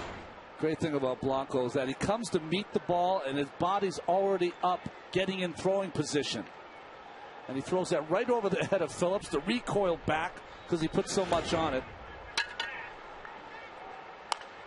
Bounce foul, 2-2. Let's check in with Kevin Burkhardt. Kevin? You know how Blanco works on that, guys? Once a week, he works with Dave Joust, who, of course, we had on the air last night, and he does rhythm throwing. So Joust will fire him a bunch of balls, and as quick as Joust has fired them, he takes them and fires them down to second base. It trains, of course, getting it out of the glove. The other part of that, of course, which we've showed, is he brings the glove back to his hand. He doesn't reach into the glove. He brings his glove back, so his arm is pretty much already cocked and ready to throw the ball. I asked him, early in life, where did your catching skills come from? His dad was an amateur catcher, said he always wanted me to play catcher, so he basically, gave it to me when I was 5 years old. And when he came into the league, the Dodgers turned him into a third baseman because they had Mike Piazza in the fold. This one is deep to right. Matthews is back, and it's gone. Another home run against the Mets for Brandon Phillips, and the Reds have taken the lead. Guys? Well, Phillips going opposite field on the curveball from Neese for his 4th home run of the year. 29 RBIs in 29 career games against the Mets for Brandon Phillips, and it puts the Reds up 3-2. I told on this curveball from Neese, when we first got to this ballpark, I said to you, Gary, anything I need to know about this park? I said, yeah, there's a airstream that runs straight out to right field, and if you get that ball up, it'll carry, and that one certainly did. Now, Matthews gave it a great effort, and like Pagan last night on the ball hit by Rowland, came close, but it just got by him and into the seats. So the Reds have regained the lead. Now Jay Bruce swinging and missing, 0-2.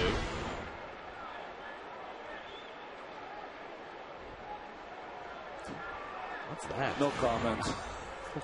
What's that? Makes me want to put a uniform on again. I mean, Jeffrey Leonard had one flap down. What was that? One flap up? Pagan settling under it. And Bruce is retired for the second out. Well, but, you know, there's some styling that goes on today that I'm not used to, but it's a new world. And, you know, when you can hit a curveball to right field like Phillips did, maybe you're allowed to show off a little bit. Well, since Great American Ballpark opened in 2003, there have been 23% more home runs hit here than in Reds road games. That's the second most home run prolific ballpark, more than Citizens Bank Park in Philadelphia. The only ballpark that has had a higher percentage of home runs versus road home runs is U.S. Cellular in Chicago. So, you know, this is just a fabulous place for a home run hitter, particularly a left-handed home run hitter, the way the ball flies out to right. 1-1 to Johnny Gomes, and the curveball swung and missed. 1-2. Probably saying to yourself at home, how come Nice is struggling against this Reds team and didn't against the Phillies team? He has never established his curveball in this ball game today. And in fact, that home run came on a curveball. That's the big difference why he's given up these 11 hits. Comes in at the feet of Gomes, 2-2. I don't know how this ball did not hit Gomes. I think it almost went between his legs. Never moved. The home run, only the second Nice has given up in 6 starts this year. You know where that ball would have been at Citi Field? 10 feet shy of the warning track. This one's hit in the air a ton to deep left center. Pagan looking up at the wall, and it's out of here. Johnny Gomes with a home run, his third of the year, the second home run of the inning for the Reds, and Cincinnati leads 4-2.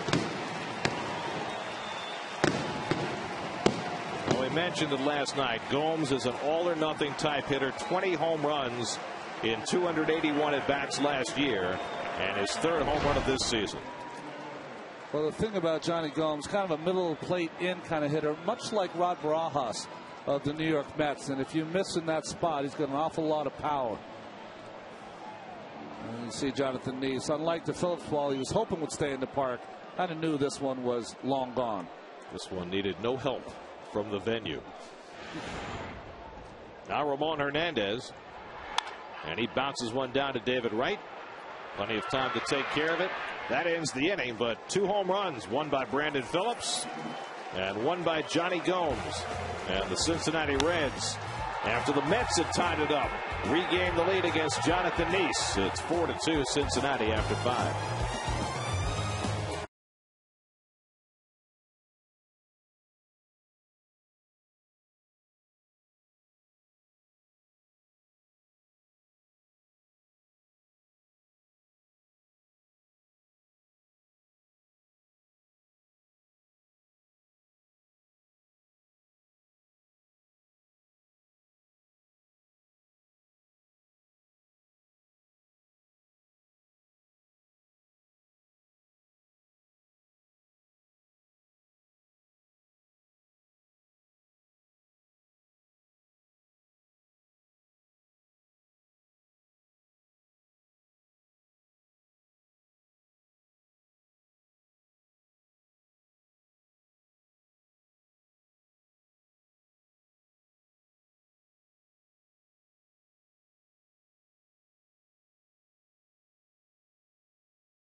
Well, this place is a great home run hitter's park. Brandon Phillips, Johnny Gomes going deep to give the Reds a lead here. Longest home run, though, was back in 2005. Adam Dunn, 535 feet just above my head. It came off of Jose Lima and the Dodgers. It actually bounced and then rolled into the Ohio River, which is owned by Kentucky. So he is the only player in baseball history to hit a ball into another state. David writes up for the Mets. He had a pretty long shot last night, guys. Take it away. I'm sorry. How does Kentucky own the Ohio River? It's the Ohio River. I guess they were there first, Gary. Wait a second. We have to go back in the history books and check this one out. 2-0 to David Wright. I went looking. There's no like wooden sign that says this is property of Kentucky. I mean, shouldn't it be the Kentucky River? I guess there is a Kentucky River, but that's just not right. Well, we of all people. David hits one deep to right. Back goes Bruce looking up, and it's out of here. David Wright goes opposite field. The wind tunnel is in full effect today at Great American Ballpark. David Wright with his 7th home run of the year, his 4th on this road trip. He now has more road home runs this year than he had all of last year. Last time I saw a couple innings like this, it was wiffle ball in my backyard, and I was 10. The ball is just flying out of here. Kind of a line drive that just carried 10 rows out of the ballpark. So David with his 7th, that matches Rod Barajas for the club lead and cuts the Cincinnati Reds lead to 4-3. Ike Davis, your turn. Takes a big rip, 0-1. That's the reaction from Johnny Cueto. He should know of all people that ball's out of here. Home park. Cost him again. There's a strike, and it's 0-2. You know, we've talked a couple of times about the way the ball flies out to right field. Part of it is the configuration of the stands on the third base side. There is a gap in the stands in the 2 top decks between the stands behind home plate and the stands that go down the left field line. And that gap that you see there on the left there, coming out of your picture now, is it creates a literal wind tunnel with the wind coming from behind the stadium just shooting the ball out to right. 0-2 to Davis. There's that gap right there. Yep. I mean, you can imagine, you don't have to be a meteorologist to figure out that the wind is going to collect there and just blow the ball out to right field. Although you're close to one, I'm telling you. That wind's coming straight from downtown, rushing right out to right field. 2-2 now to Ike Davis. Ike is 1 for 2, single to right his last time up. See, I worked with Bob Murphy for 15 years. Yes. Murph was a weatherman in the Marines. Oh, did not know that. Davis down swinging for the first down. Man knew clouds better than anybody that I've ever met. I tell your stratocumulus from your nimbocumulus. Let's check in with Chris Carlin for a New York State Smokers Quit Line game break.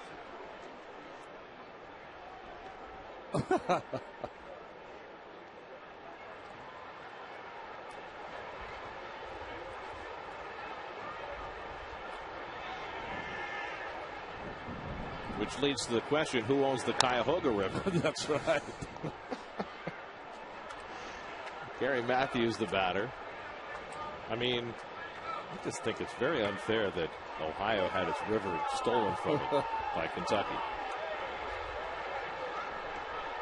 A mist coming out there, huh? Like in Arizona where they have the misters right. to boost the humidity. Well, you and I, of all people, should know which state was inducted into the Union. So, yeah, and in which order. That's right.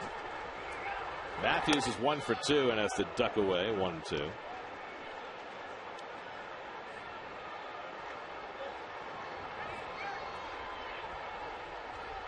Well, Elvis sang Kentucky Rain, right? That's he was right. from Mississippi, so, and lived in Tennessee.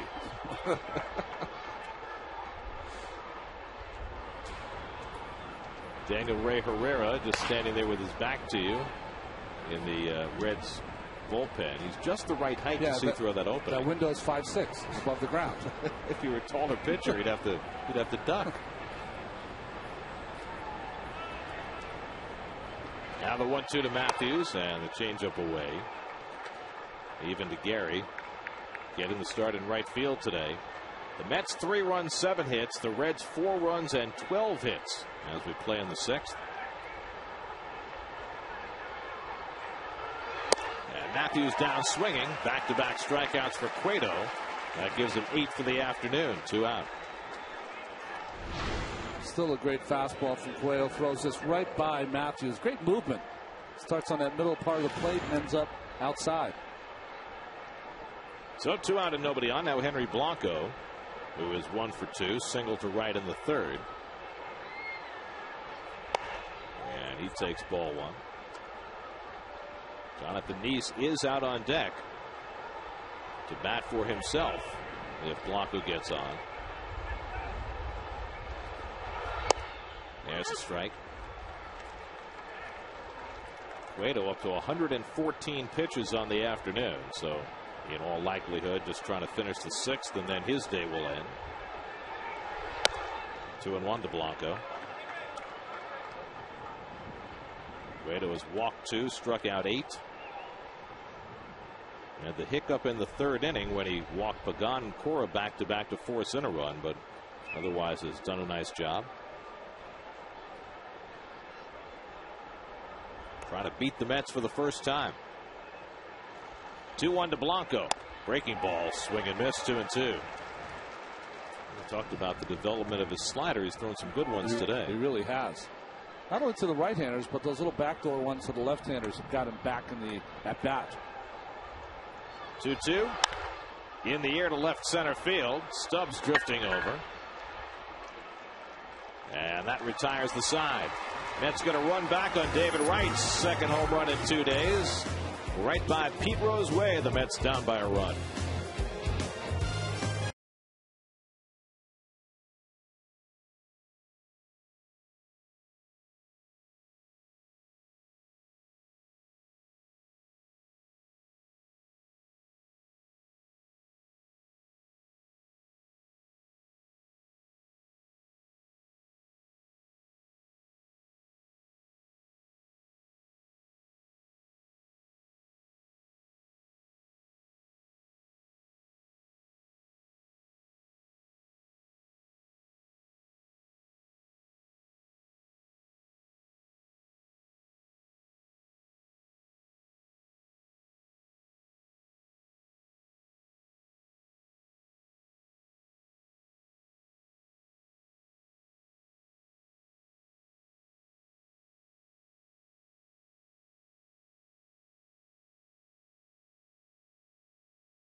It had been 35 years since the Reds had won a World Series, but Joe Morgan got the go-ahead hit in Game 7, and the Reds were in position. High fly ball.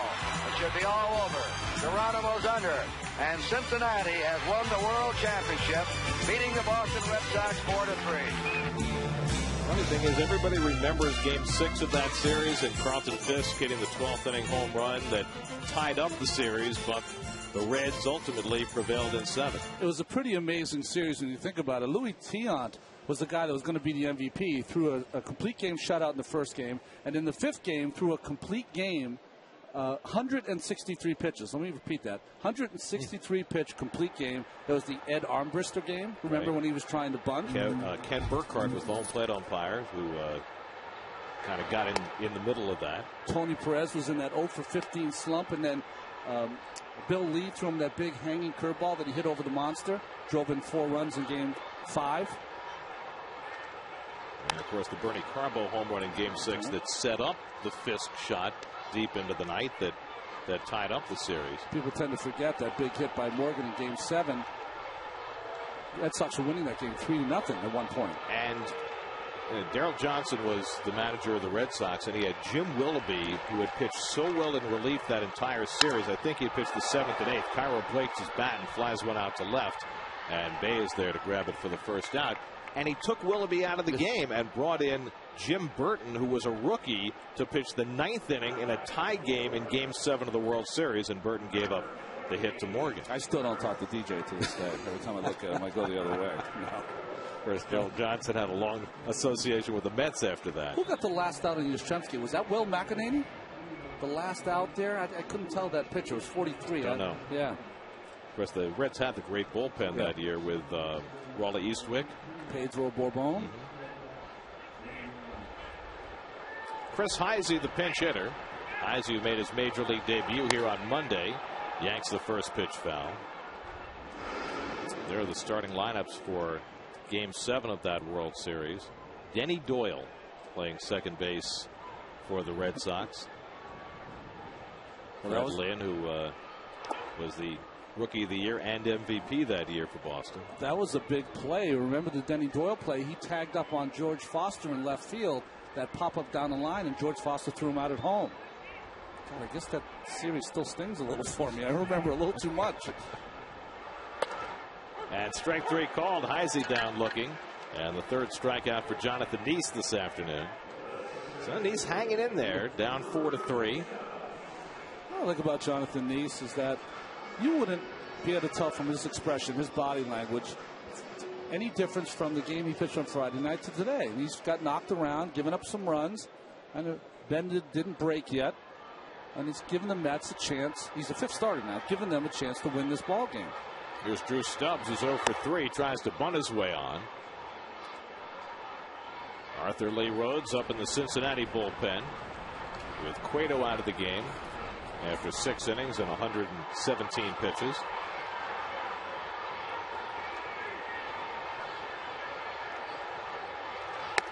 Reds bullpen, even though their numbers are not great this year, that's a strength of that team. Yeah, there's some talented arms. Cordero, right, 259 career saves. Arthur Rhodes has gotten better as he's gotten older. And Nick Massett is a terrific arm. Pitched 2 great innings in the first game of this series, got the win, and was just outstanding. 3 great pitches, breaking ball, 95-mile-an-hour cheddar, and a good split finger. And did we mention Carlos Fisher, who struck out the meat of the order last night? 1-2 to Stubbs, has already fanned twice. Pulls that one foul down past Mark Berry. Well, Neese has kept his pitch count down. That's only 94 pitches for the afternoon, working in the 6th inning. He's due to lead off in the 7th, which means he's probably going to be done. But he could probably give you the 7th if he needed to. Breaking ball just misses. 2-2 to Stubbs.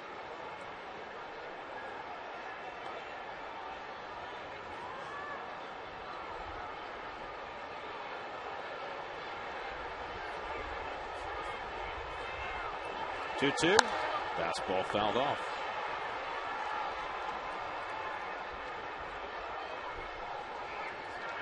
Orlando Cabrera would be next.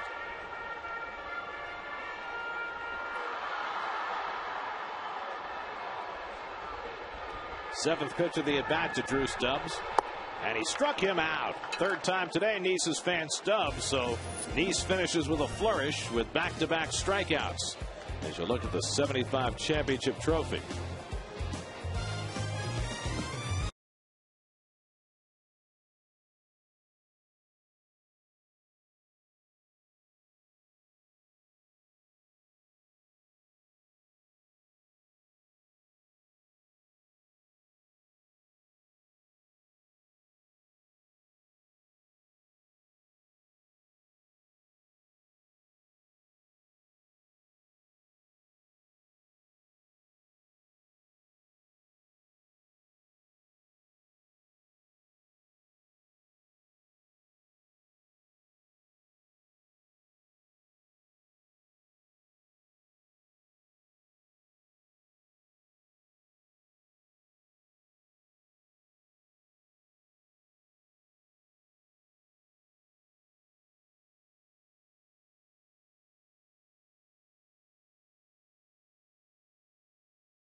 Mets, Giants, and Yankees Sox series with special features, scouting reports, and exclusive interviews on the Baseball Show presented by Harrah's every afternoon only on SNY.TV, your online home of all things New York sports.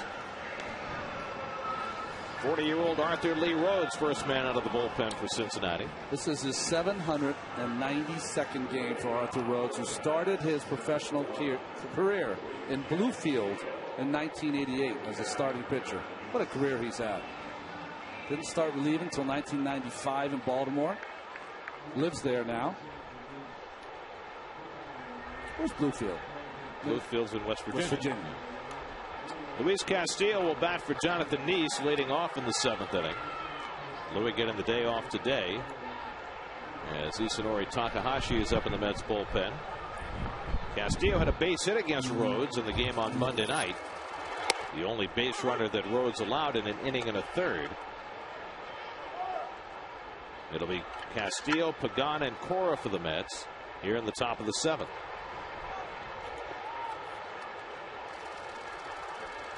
Louis had a very nice series. 3 for 7. A couple of walks. Stolen base. Doing his Luis Castillo thing. And now batting from his power side.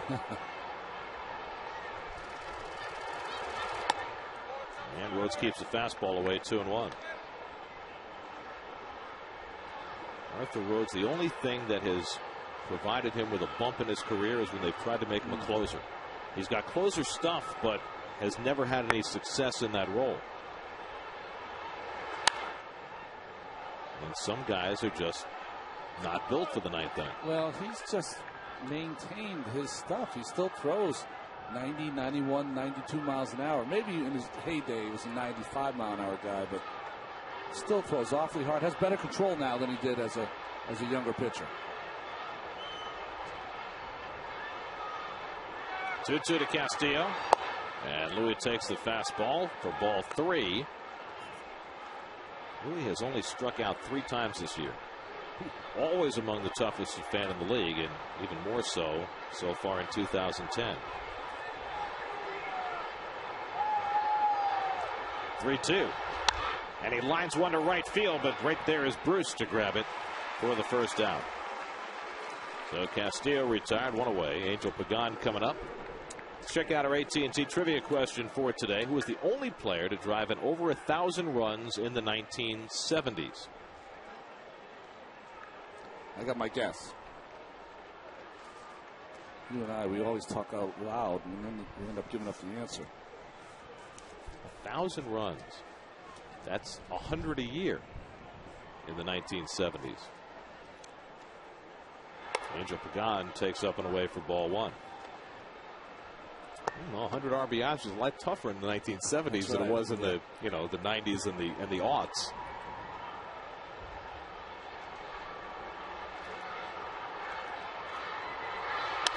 Pagan fouls one back. Angel has struggled as a right-hand batter this year. He's hitting just 150 from this side of the plate.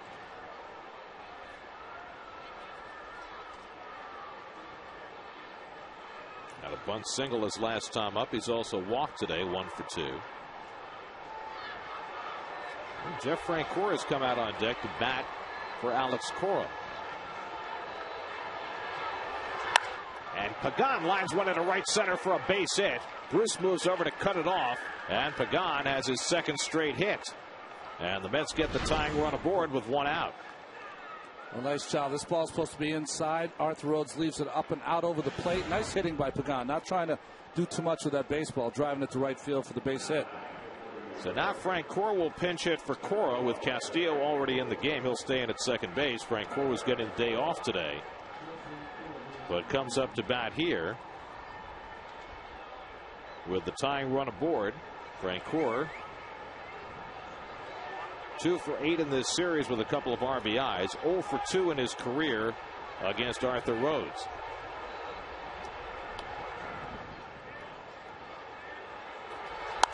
And Jeff fouls off the first offering. You always tell your pinch hitters to go up there aggressively and swing at the first strike. I don't think you need to tell Jeff that. Yeah, and he always does that. And the hard thing here is that the left-handed Rhodes kind of neutralizes the running game a little bit for Pagan.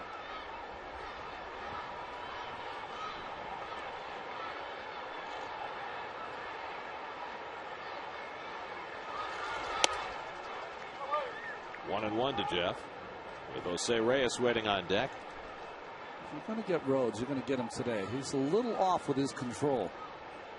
Well, Castillo hit the ball solidly. So did Pagan. Mets have already come from behind once in this game, trying to do it again. And Francoeur pops one up. That'll come out of play. 1-2. Mets were down 1-0. Or we're up 1-0. Down 2-1. Tied it in the 5th. The Reds hit 2 home runs in the bottom of the 5th off John Neese to go ahead 4-2. Wright homered in the 6th to get the Mets back within a run.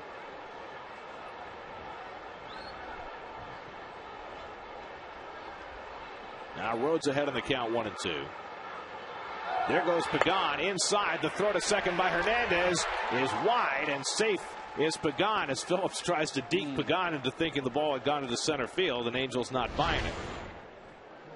He's not buying it this year. Angel has been on point. Great job. Hernandez had a very good ball to throw here, but that ball just back up the line, and Angel has that easy. Watch Phillips starts to run to the outfield. That's a college play. Not going to get Pagan this year. Well, Angel was watching that ball all the way and saw that Phillips had caught it. So 2-2, and Francoeur takes low and away, and a full count to Frenchie. So after Rhodes got ahead of him, Francoeur works himself back into a full count with the tying run at second base.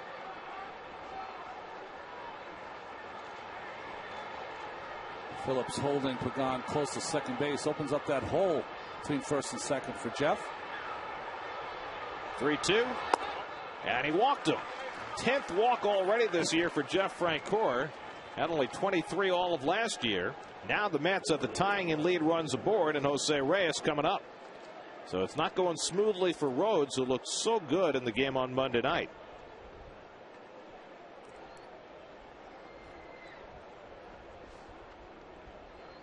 Now Reyes drove in a run with a 5th inning ground out that tied the game at that point. 0 for 3 officially today.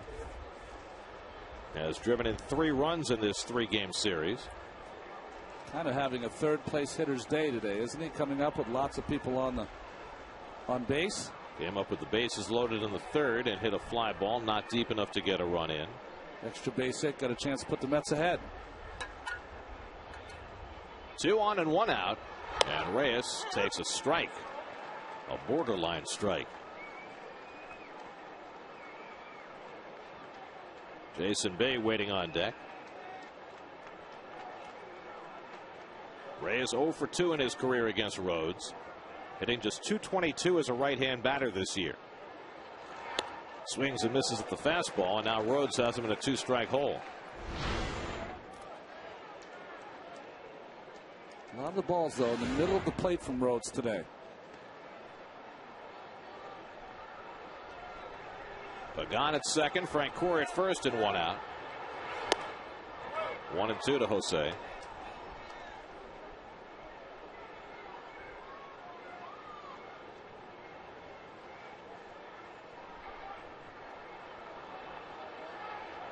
Mike Lincoln, the right-hander, up in the Philly bullpen, in the Cincinnati bullpen. Too much red on this road trip. Here's the 1-2. Pagan runs, and Reyes fouls it off. That goes out of play. Pagan was in motion. Francoeur was not. Well, he's been edgy out there, and Phillips moved over, not holding him on with 2 strikes, and Angel's going to take that base. Now Jose knows what it feels like to be out there at the plate hitting with someone running. I would think it wouldn't matter as much with a left-hander on the mound. Yeah, no. Because that arm's coming from the other side.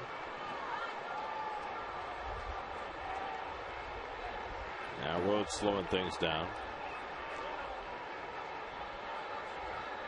Second year with Cincinnati for Rhodes. And he misses low and inside to Reyes. He started out in Baltimore. He was there for the better part of 8 years. Then 4 years in Seattle, Oakland, Cleveland, Philadelphia, Seattle, Florida, Cincinnati. Your itinerant left-hander, Arthur Lee Rhodes. 2-2 to Reyes, and Rhodes take another glance back at Pagan.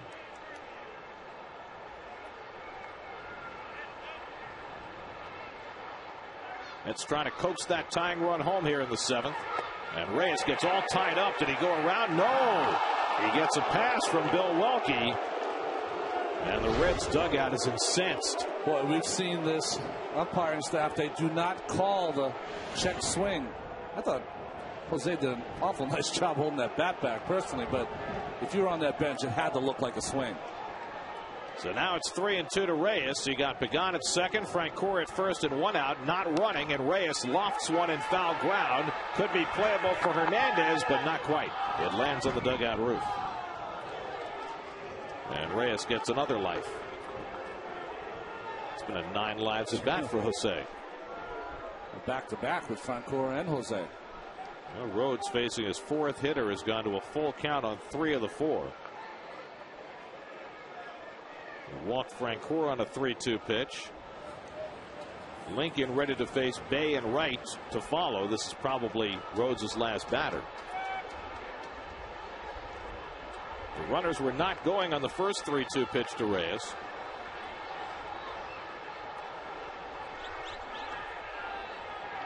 Not running again. And Reyes again just manages to foul it off. So 8 pitches deep in this at bat and still going. An at bat that began with Rhodes ahead 0-2.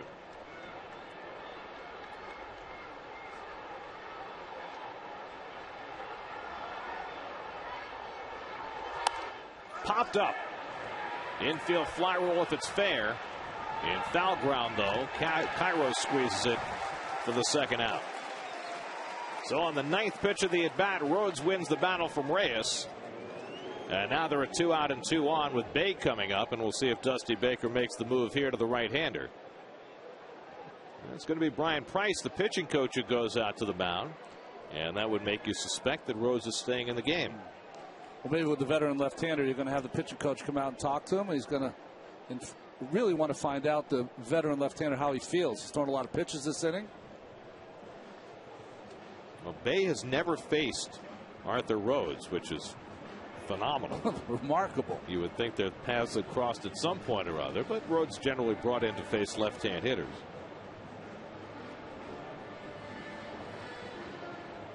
But it looks like he's going to get a crack at Bay here. Jason trying to snap out of an 0 for 13, including 0 for 3 today. And in a big spot here with the Mets down by a run in the 7th. Gary Matthews going over the charts, taking a look at who he might be facing. 3 batters hence. Hoping 3 batters hence is here in the 7th. But that's up to Bay, who bats here with 2 out and 2 on.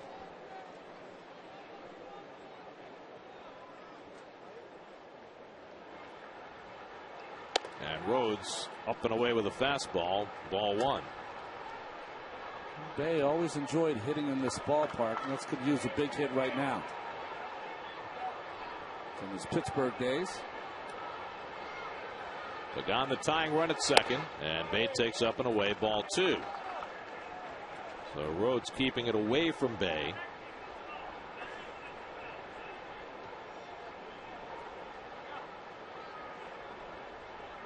Jason's been chasing that big hit for 5 weeks. And he takes a strike, 2-1.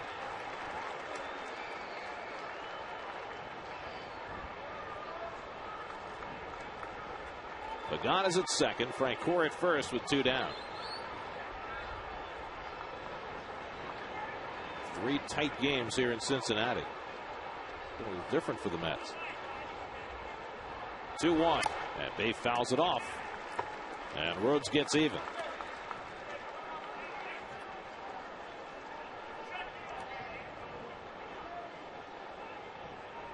Well, Rhodes is pitching Bay mostly away, staying away with the fastball.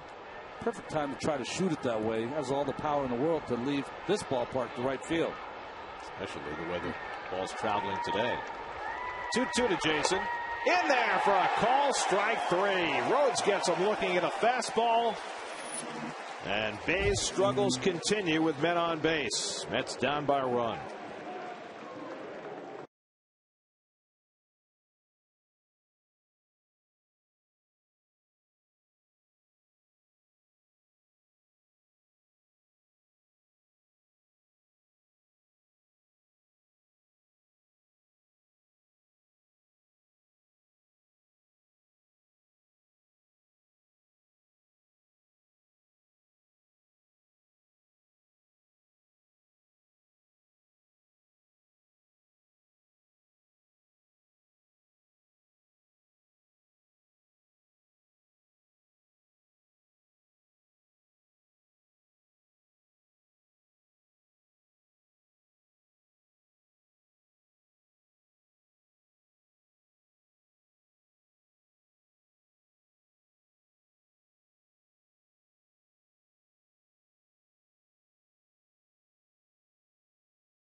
Who pinch hits, stays in the game at second. Gary Matthews moves from right field to left field. Jeff Francoeur, who pinch hits, stays in the game at right. Jason Bay comes out of the game. Isanori Takahashi goes in the number 4 hole. Proverbial long man for the Mets. His last 5 appearances have been 2 innings, 3 innings, 3 1/3, and an inning and a third. Friday, Mike Pelfrey hits the hill as the Mets head home to take on the Giants at Citi Field. Mets-Giants coverage begins with Subway pregame Friday at 6:30, only on SNY. And for a look ahead at that series this weekend, let's check in with Kevin. Certainly, Gary, when you talk about the Giants, it's always about their pitching, but I think Met fans interested in the catching aspect of it as well. You know, Rod Barajas, a great start, 7 home runs, best of all catchers in MLB, 14 RBIs. Benjamin Molina, though, a guy that was thought to be coming here, he's having a good season too, batting .333. Only Joe Mauer has a better average among catchers in the game. And it's interesting, you know, the Giants, it's been their MO for years now, pitching, but they can't find a way to score runs. They're number 1 in the NL with batting average coming into today, but they still are only 11th in runs scored. And Bruce Bochy has worked with that batting order. In fact, Molina just over the weekend was moved back to cleanup where he spent all of last year. Mark DeRozan batted second last night, so he's still trying to find the right combination with their offense, guys. Well, Aubrey Huff had been struggling in that cleanup spot, but then Huff had the big hit for the Giants last night in the 12th inning to beat the Marlins, so maybe that's a good sign for their offense. They also got Aaron Rowan back the last couple of days from the DL, and he had 3 hits last night.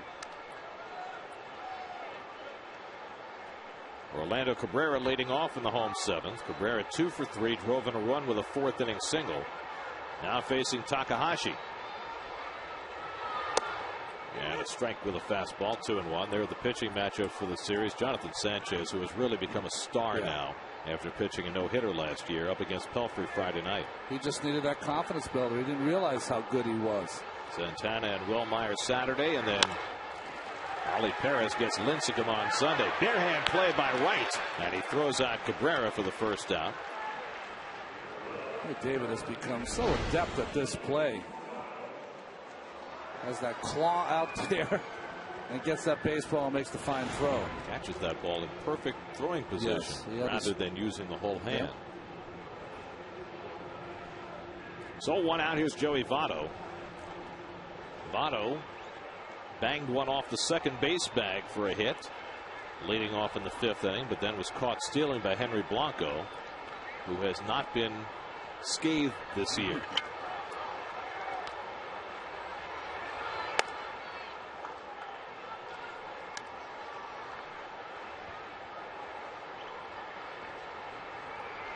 Votto 5 for 11 in this series, including a home run last night.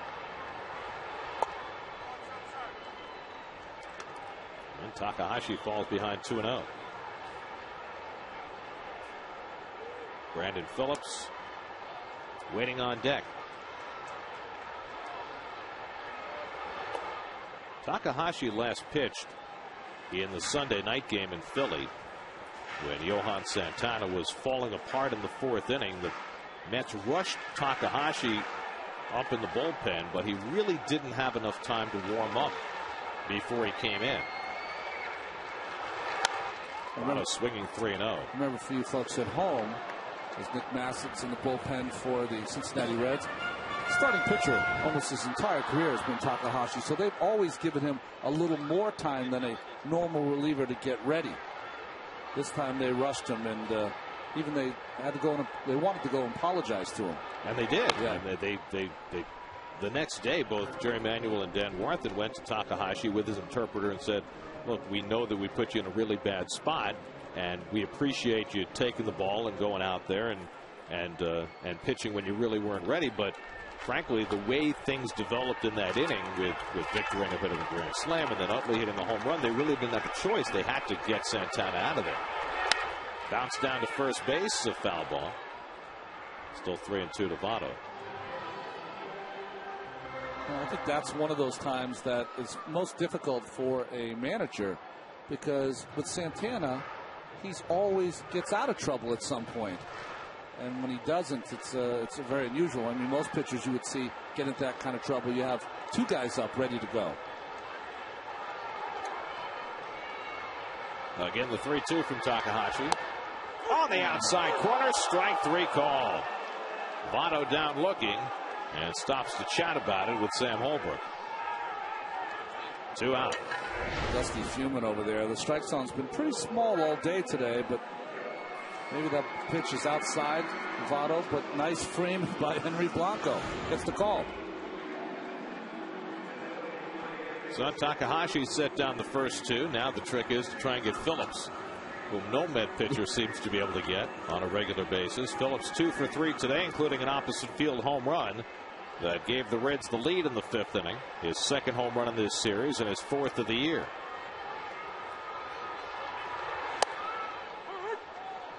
Phillips 5 for 12 in the 3-game series. Now has 29 RBIs in 29 career games against the Mets.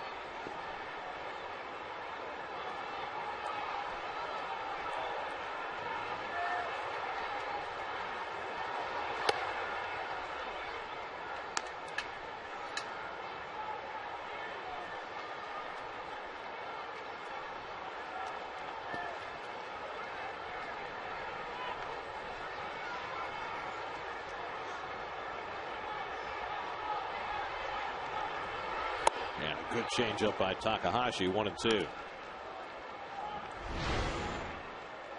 It's quite a cut for Mr. Phillips. Drops to one knee. It's got to be awfully hard, I would think, for hitters seeing Takahashi for the first time with that double hesitation he's got. There and there. And the fastball misses, 2-2. I think that is definitely a problem, but he has really good stuff too. I mean, he got a sharp fastball that he hits his spots with, and his changeup is about as good as you're going to get from a left-hander.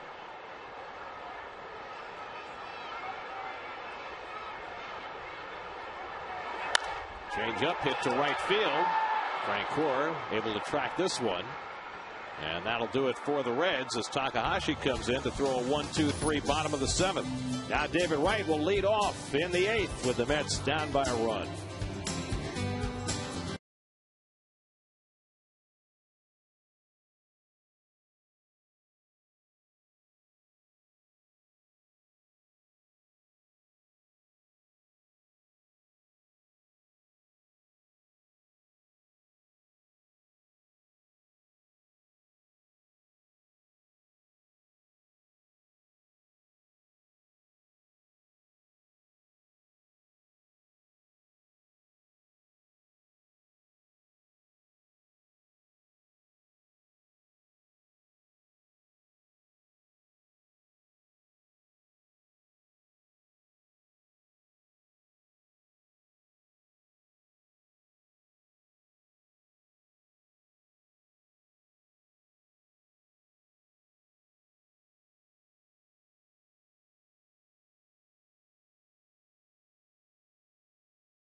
SNY is brought to you by Bob's Discount Furniture. More quality, more choices, more value. Buy in-store or online at mybobs.com.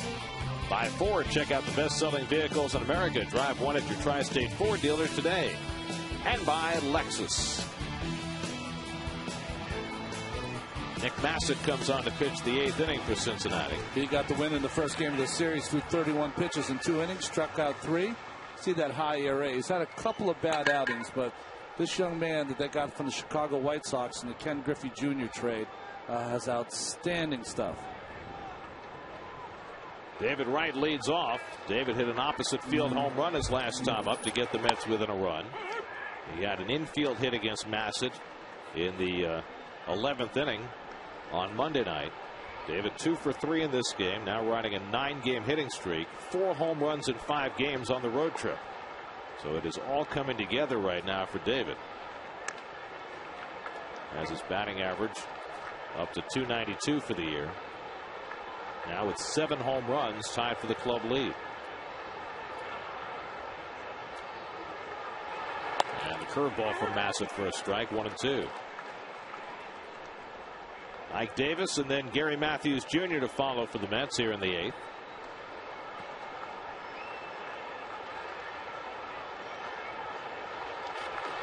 Each of the first 2 games of this series decided by 1 run. The Reds winning an 11-inning affair on Monday night.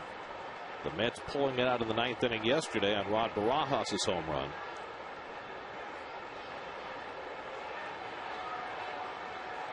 Three and 2 now to David, and all of a sudden the Mets, who had been playing lopsided games every day, are in nail biters. And you'll expect more of that over the weekend with the Giants and their pitching coming to town. 3-2 from Massett, and right swings and misses at the fastball. 95 from Massett to get him for the first out in the 8th. Let's check in with the studio. Chris Carlin standing by for a New York State Smokers Quit Line game break.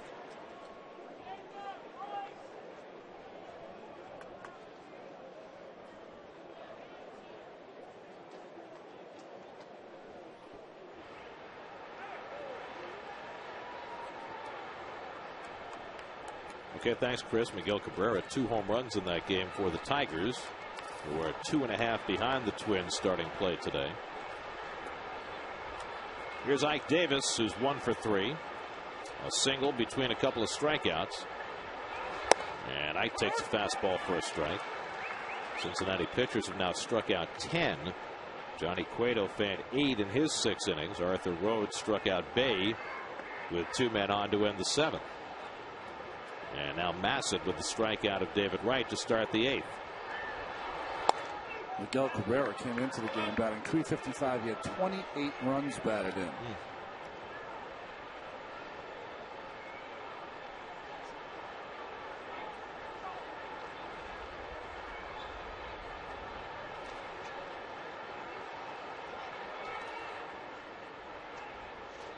Well, you look at Cabrera and what he's done since leaving Florida, and you say, well, how could the Marlins ever let him go? But it was the best thing for Cabrera and the best thing for the Marlins that they made that deal. Remember, when he was with the Marlins, he was playing third base for them, and immediately when he got to the Tigers, Jim Leyland said, I don't have to move you first. But he does something that all good RBI guys do. When he gets behind in the count or gets guys on base, he's not afraid to shoot that single to right field. Manny Ramirez was great at doing that, still great at doing that when he plays. 1-1 to Ike, and the curveball sits high. And Cabrera's had to deal with some off the field issues. He admitted to an alcohol problem, and he's certainly working hard on that. But he's just a great hitter.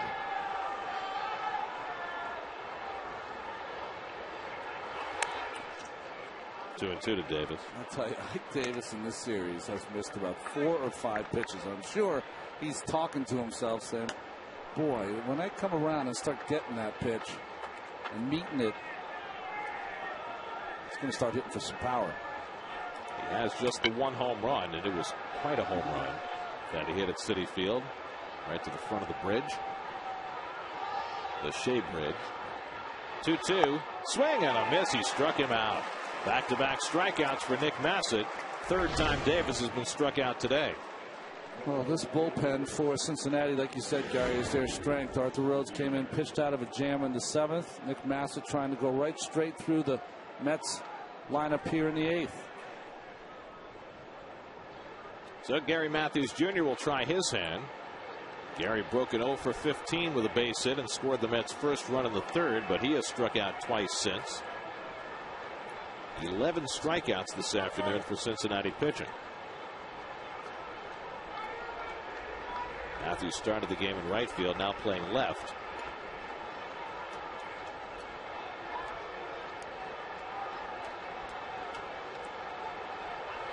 And Gary takes a big rip, looking for the game tire. 0-1. 96 from Massett.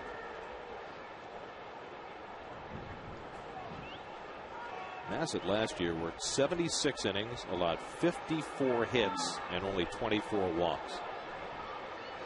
We talk about a whip. He's got a whip. Walks and hits per inning pitch. 78 walks and hits in 76 innings. Didn't get a whole lot better than that.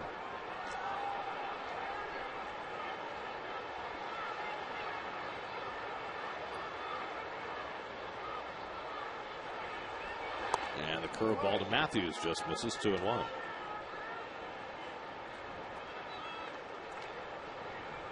Bassett, who began his career in Texas, moved to the White Sox and then came to the Reds in the Ken Griffey deal. He has been quite a find.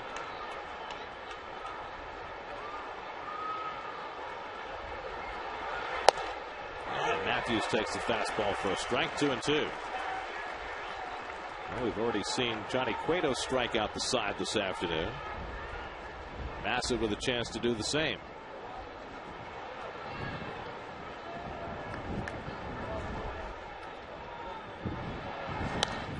Popped it up. Shallow center. The wind blowing and Cabrera backpedaling. And two-hands it to end the inning. Bassett gets the Mets out 1-2-3. Middle of the 8th. 4-3 Cincinnati.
Player to drive in over 1,000 runs in the 1970s. I said Tony Perez.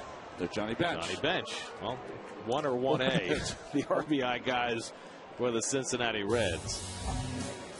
Bench, the greatest all-around catcher in Major League history. I mean, if you throw in that ability, the throwing ability, with the hitting ability, I don't think you can match him. And he might be the greatest player that's sometimes overlooked when you talk about the greatest players of the game. I don't know how you can overlook him, but 10 Gold Gloves, 2 MVPs, all-time Reds home run leader, played for 2 world champions. Innovated the catching position. One of the first guys to catch one-handed. Put his right hand behind his back, which all catchers do today. Jay Bruce leads off in the home 8th inning against Isanori Takahashi, who got the side 1-2-3 in the 7th.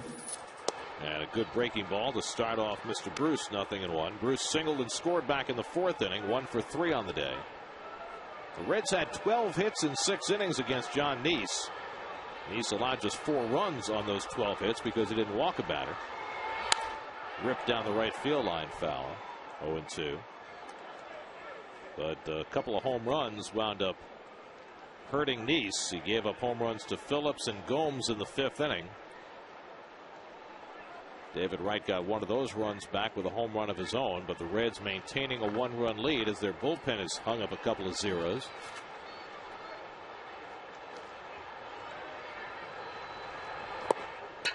And Takahashi strikes out Bruce. So he's fanned two of the first 4 batters to face him as Henry Mejia's up in the Mets bullpen.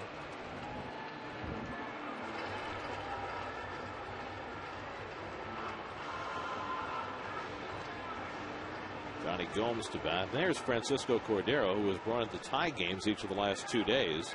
Took the loss last night for the Reds. Now will have a save chance in the top of the 9th.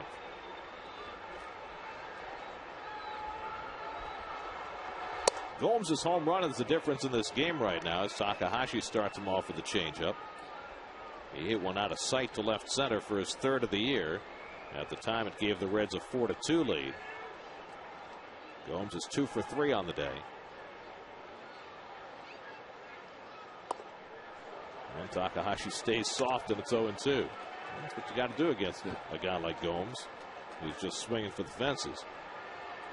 The Mets will have Blanco, Castillo, and Pagan due up in the 9th inning.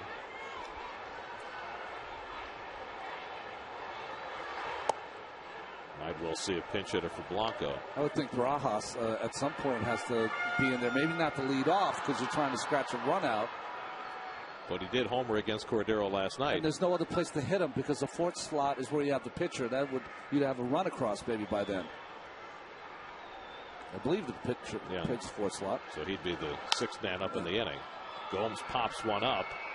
Right back. Reyes with the angle. Matthews in, and Reyes takes charge.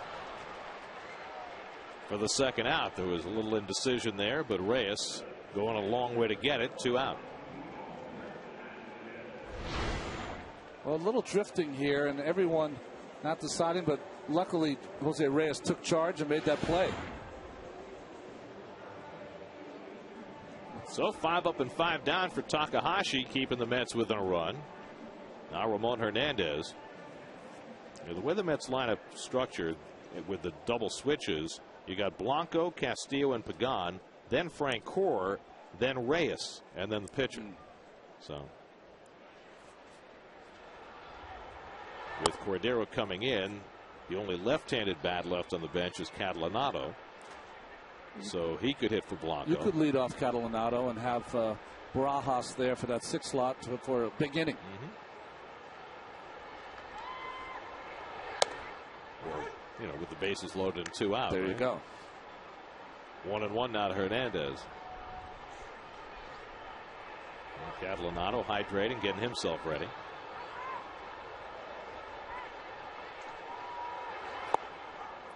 1-2 to Hernandez. There's so much emphasis on hydration these days. Did guys drink a lot of water? And did you have sports drinks back in your day? They definitely had a sports drink. But when I was a kid, when I first started playing football and baseball in high school, they told you not to drink water. Water, right? Well, football especially. Yeah, they used to give you these salt tablets that you would take. And Hernandez strikes out on the changeup. Well, what an outing for Takahashi. 6 up, 6 down with 3 strikeouts. Now the Mets will try and take advantage in the 9th.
10 p.m. to host the Giants. Get to Mets.com or call 718-507-TIXX for your tickets. Changes for the Reds. Lance Nix comes into play left field. He'll bat ninth. And that puts the pitcher Francisco Cordero in the 6 hole, as Frank Catalanotto will pinch hit for Henry Blanco leading off in the 9th inning. You know, the Mets have had a hard time finding Frankie Rodriguez save opportunities and even getting him in games. Just the opposite for Cordero. Reds have played so many tight games. He's pitched in 7 of their last 9. And he's pitching for the 3rd straight day. Came into tie games the last 2 nights. Took the loss last night. And Catalanotto takes off the plate for ball 1. Frank grounded out as a pinch hitter in last night's game.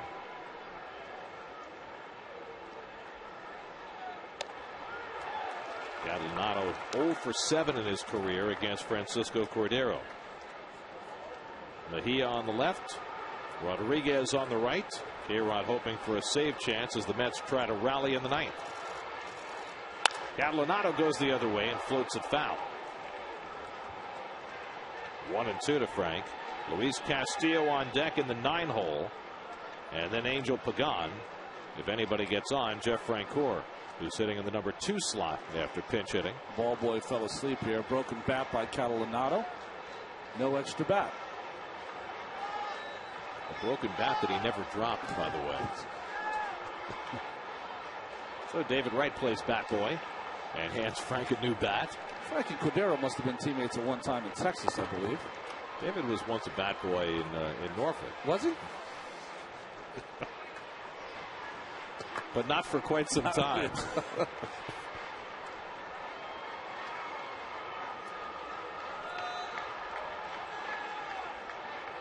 1-2 to Catalanotto, leading off in the 9th.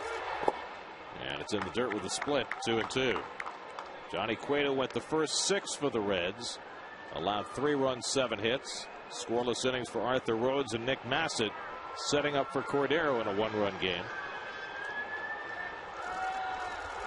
And Catalanotto hits one right back through the originator, and the Mets have the tying run aboard in the 9th inning. So Catalanotto, who had been 0 for his career against Francisco Cordero, gets one right back at him. Well, this is proverbial. Shorten up that stroke and just hit it back from where it was delivered.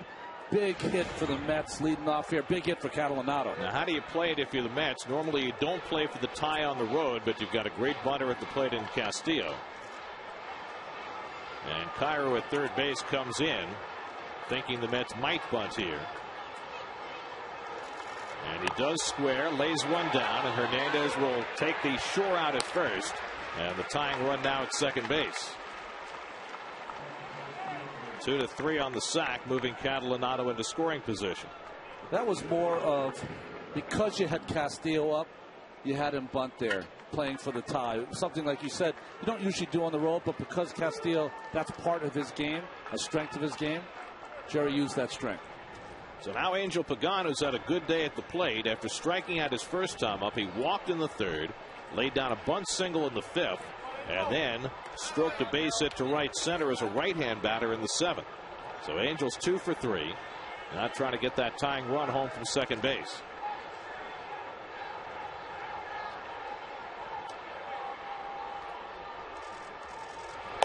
And Angel watches wide for ball 1. Well, last night we saw Fernando Nieves struggle, pitching a 3rd straight day. What about Cordero?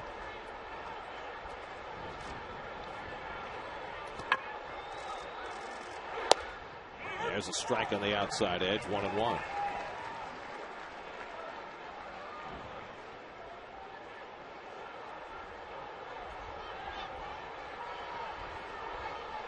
Pagan did not face Cordero either of the last 2 nights. First at bat against him in his career. 1-1. Driven into right field, a base hit. Catalanotto to third will be held up there by Chip Hale as Bruce gets it into the cutoff man. Runners at the corners with 1 out. That ball just hit too hard for Catalanotto to try to score, as Angel has his 3rd hit of the day. Just a rope to right field. 1 hopper to Bruce. Nothing that Hale or Catalanotto can do here as Bruce gets the ball back quickly.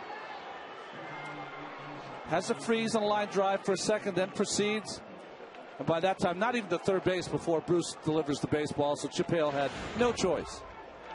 So a couple of hard hits against Francisco Cordero, Catalanato and Pagan, and now Jeff Francoeur with the tying run at third and 1 out. Jeff appeared as a pinch hitter in the 7th and drew a walk, stayed in the game in right field. And Francoeur pops one foul.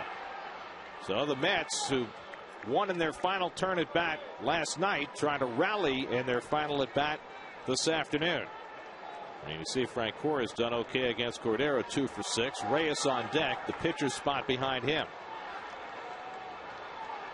The Reds have their infield back, hoping for a double play.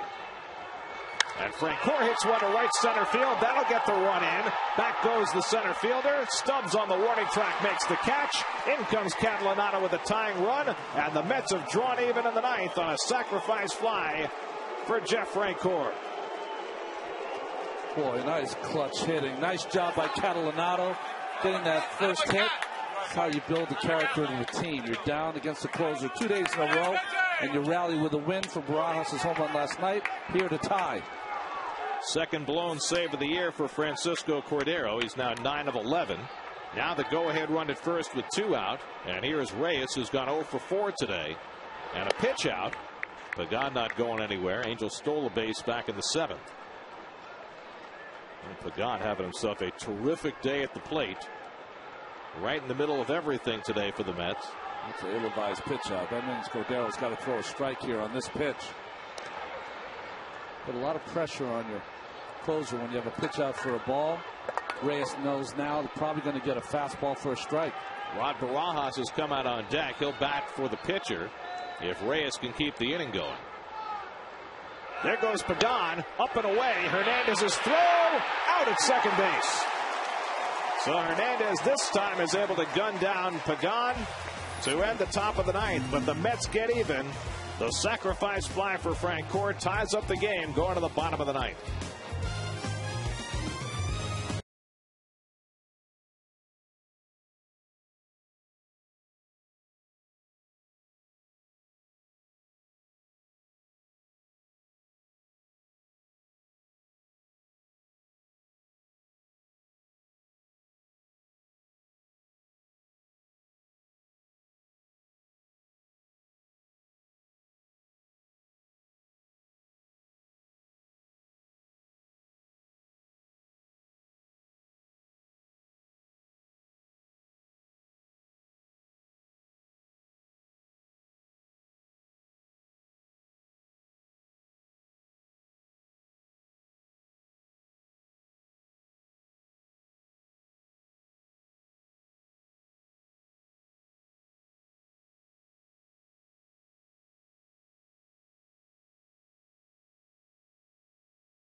For the Mets in the bottom of the 9th. The Mets do not double switch, so the pitcher stays in the 4-hole. Barajas goes 8th as Isanori Takahashi will go out there for a 3rd inning of work, having gone 6 up and 6 down in his first 2. Now with Pagan getting thrown out, you'll have Reyes still up as the leadoff hitter. It'll be Miguel Cairo leading off for the Reds in the bottom of the 9th. Remember, the Reds have 13 wins this year. 8 of the 13 have come in their final turn at bat, including the opening game of this series, which they won in the 11th on a Lance Nix walk-off homer. And Nix is on deck, hitting in the 9 spot behind Cairo. This team showed a lot of fight, though, hasn't it, Gary? Coming back in these games, late in the game. That's got Jonathan Neese off the hook by getting that run in the top of the 9th inning. So now it's in the hands of Takahashi, who has struck out 3 of the 6 batters to face him over his first 2 innings. Cairo is 1 for 3, had an infield hit back in the 2nd. And takes a fastball for a strike. Cairo playing third base today, giving Scott Rowland a day off. And that, of course, means Rowland is fully available to pinch hit. Fouled away, and it's 0-2. It's Cairo, Nix, and Stubbs due up. Micah Owings is up in the bullpen. Of course, he could also pinch hit. Best hitting pitcher in baseball. We have not seen Owings in this series yet. Reds have 4 players left on their, well, 4 if you count Owings, 3 position players on their bench, all right-hand hitters.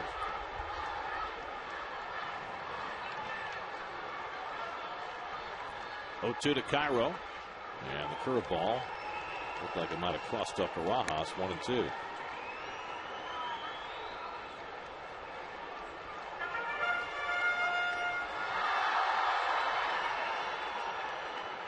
Takahashi's been quite a workhorse as a long man out of the Mets bullpen, as Henry Mejia is up behind him in the bullpen.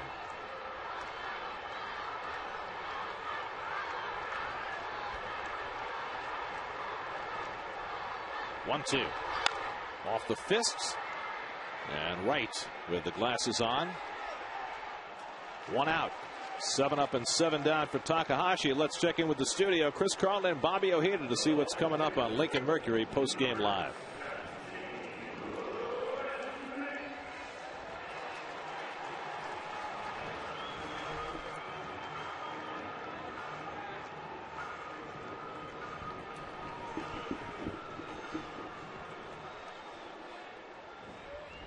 All right, guys, we'll see you a little bit later.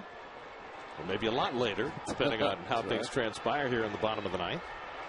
Lance Nix, who hit the walk-off home run on Monday, takes a big rip, 0-1.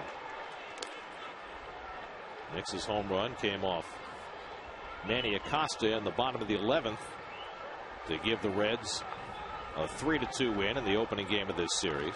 His first home run of the year. And he takes a strike, and Takahashi's ahead 0-2.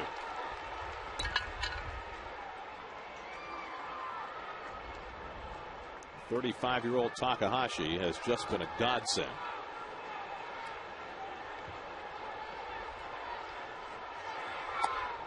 Strike 3 call. Nix down looking. 4 strikeouts for Takahashi, who has been striking out hitters in droves. Takahashi's got to be thinking to himself, I should have came here 10 years ago.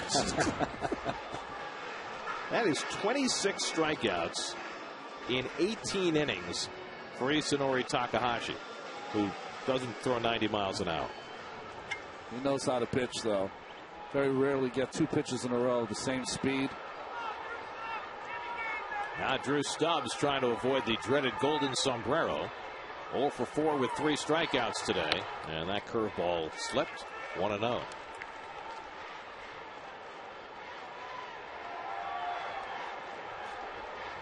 Stubbs is 2 for 13 in this series, including a home run against Oliver Perez Monday night. Good changeup, 1-1. And these Reds hitters are just not getting good cuts at all against Takahashi.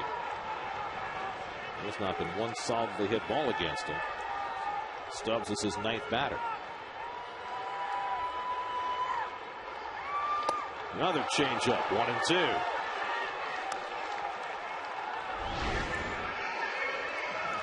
It's devastating. Never gets there. Usually after a couple of changeups, he'll pop a fastball inside.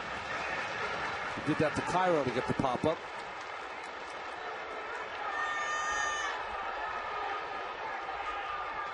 One and 2 to Drew Stubbs.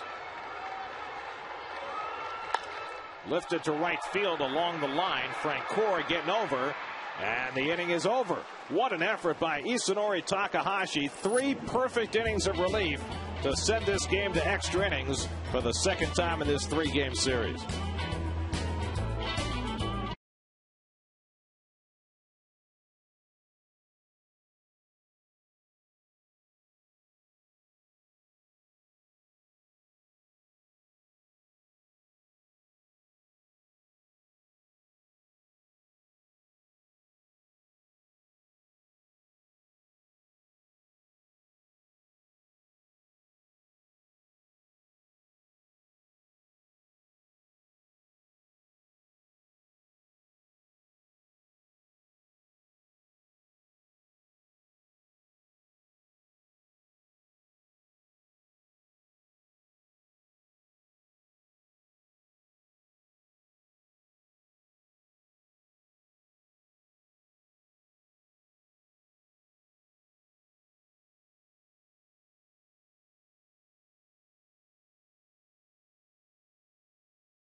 On a Wednesday afternoon, plenty of people taking the day off from work to come to the ball game, and I get to see a little extra ball game as we go to the 10th. Scott Rowland comes in to play third base. He was getting the day off. They'll go in the 6th spot on the order, and the pitcher will go in the 8 hole. That's Micah Owings to pitch the 10th for the Reds. Owings hasn't pitched in any of these games in this series. Last time he pitched was on May 2nd.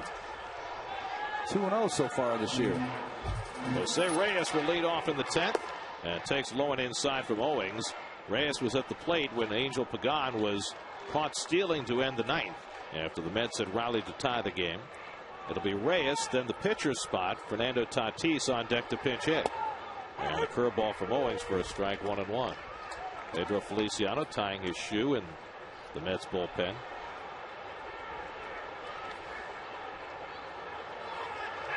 Reyes bounces one foul. Votto playing the line at first base, something we didn't see earlier in the game against Reyes. Jose always a threat to bounce that ball over the bag and down the line for a triple.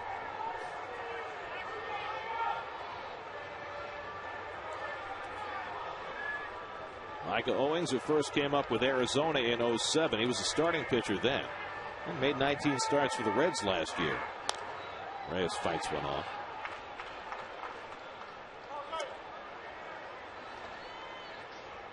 Owings pitched well when he first came up, but was much more renowned for his hitting prowess. Began this season as a lifetime 300 hitter with 8 home runs in 3 major league seasons. It's not your average pitcher. 1-2 to Reyes, and he pops one up on the left side. Rowland just into the game, puts it away for the first out. So 1 out and nobody on. Well, this has been a very different kind of series for the Mets, who just have not been playing a lot of close games, and now 3 days in a row, here they are twice in extra innings, and yesterday's game decided in the 9th. You know, I'll remember this series, though, for every time that Cincinnati kind of gave them a punch and they came back fighting. They scored after they would score. Barras with a big home run, coming back here in the 9th inning against Cordero twice. Just a lot of fight in these Mets. It's been a good series to watch. Good baseball. And the bullpen has been spectacular. Takahashi today, what more can you say? 3 perfect innings. 3 of his last 6 appearances have been 3 innings or more. Just unbelievable. Now Fernando Tatis pinch hitting. Batting for Takahashi, and he pulls one foul.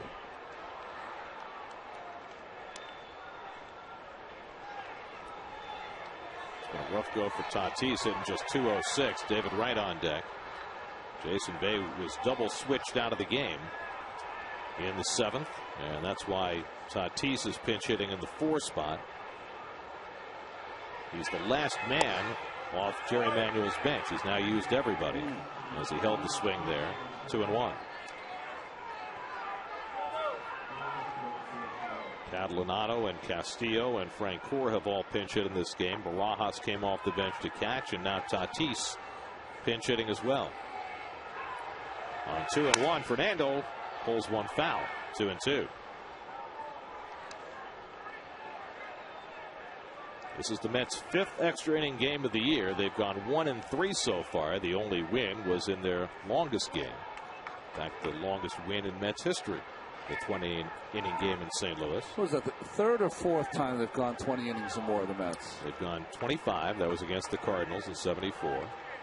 24. That was against the Astros in '68. 23. That was against the Giants in '64. At one point, the Mets had played 3 of the 5 longest games in history. Wow. And that 25-inning game was the longest ever played to a decision, because the only longer game, 26, ended in a tie. The Braves and the Dodgers back in 1920.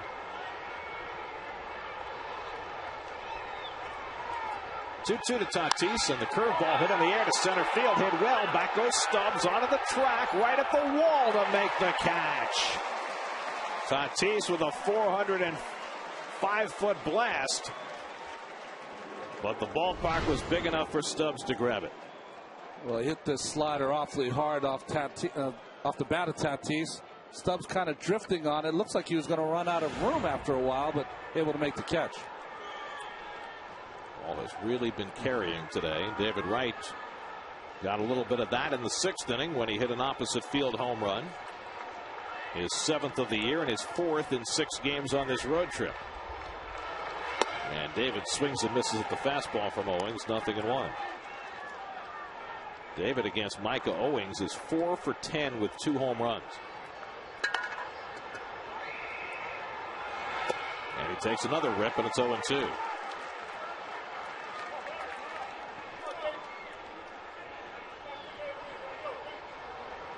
Feliciano and K-Rod. Pedro if it's a tie. K-Rod if it's not. It's not. Well, it is.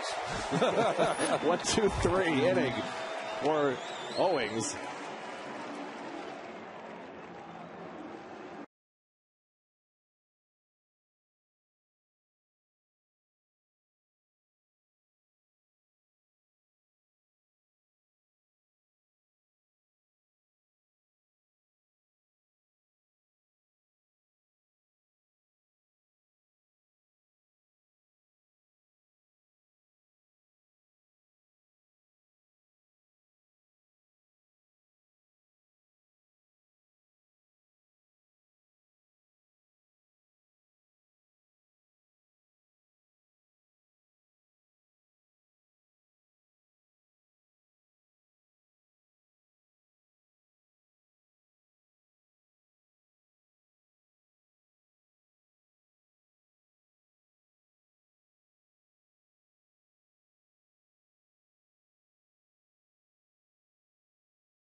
third base.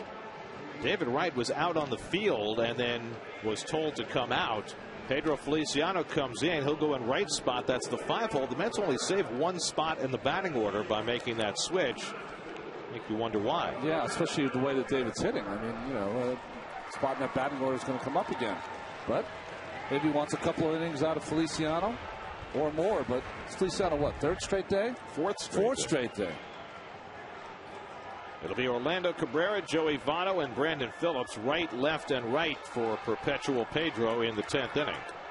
Cabrera is 2 for 4 on the day and drove in a run with a 4th inning single.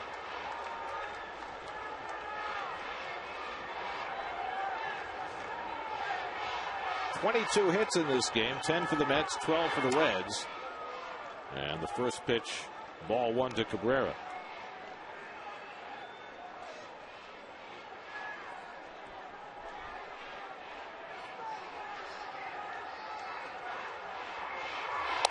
And a fastball strike, 1-1.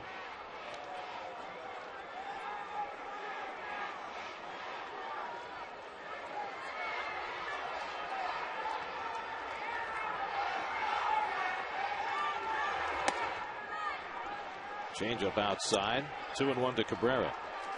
Feliciano last night threw just 2 pitches and wound up being the winning pitcher. Got the final out in the bottom of the 8th, and then was the beneficiary when Barajas homered in the 9th. The first win of the year for Feliciano. Is there anything less demonstrative of a player's effectiveness than wins and losses for a relief pitcher? You don't want to have a lot of decisions, to tell you the truth. 3-1 now to Cabrera, leading off the bottom of the 10th. And he drives one deep down the left field line. God, if it stays fair, it's a home run. And the Reds win the ball game. Orlando Cabrera with a leadoff home run in the bottom of the 10th inning off Pedro Feliciano. And for the second time in this 3-game series, the Reds win in extra innings on a walk-off home run.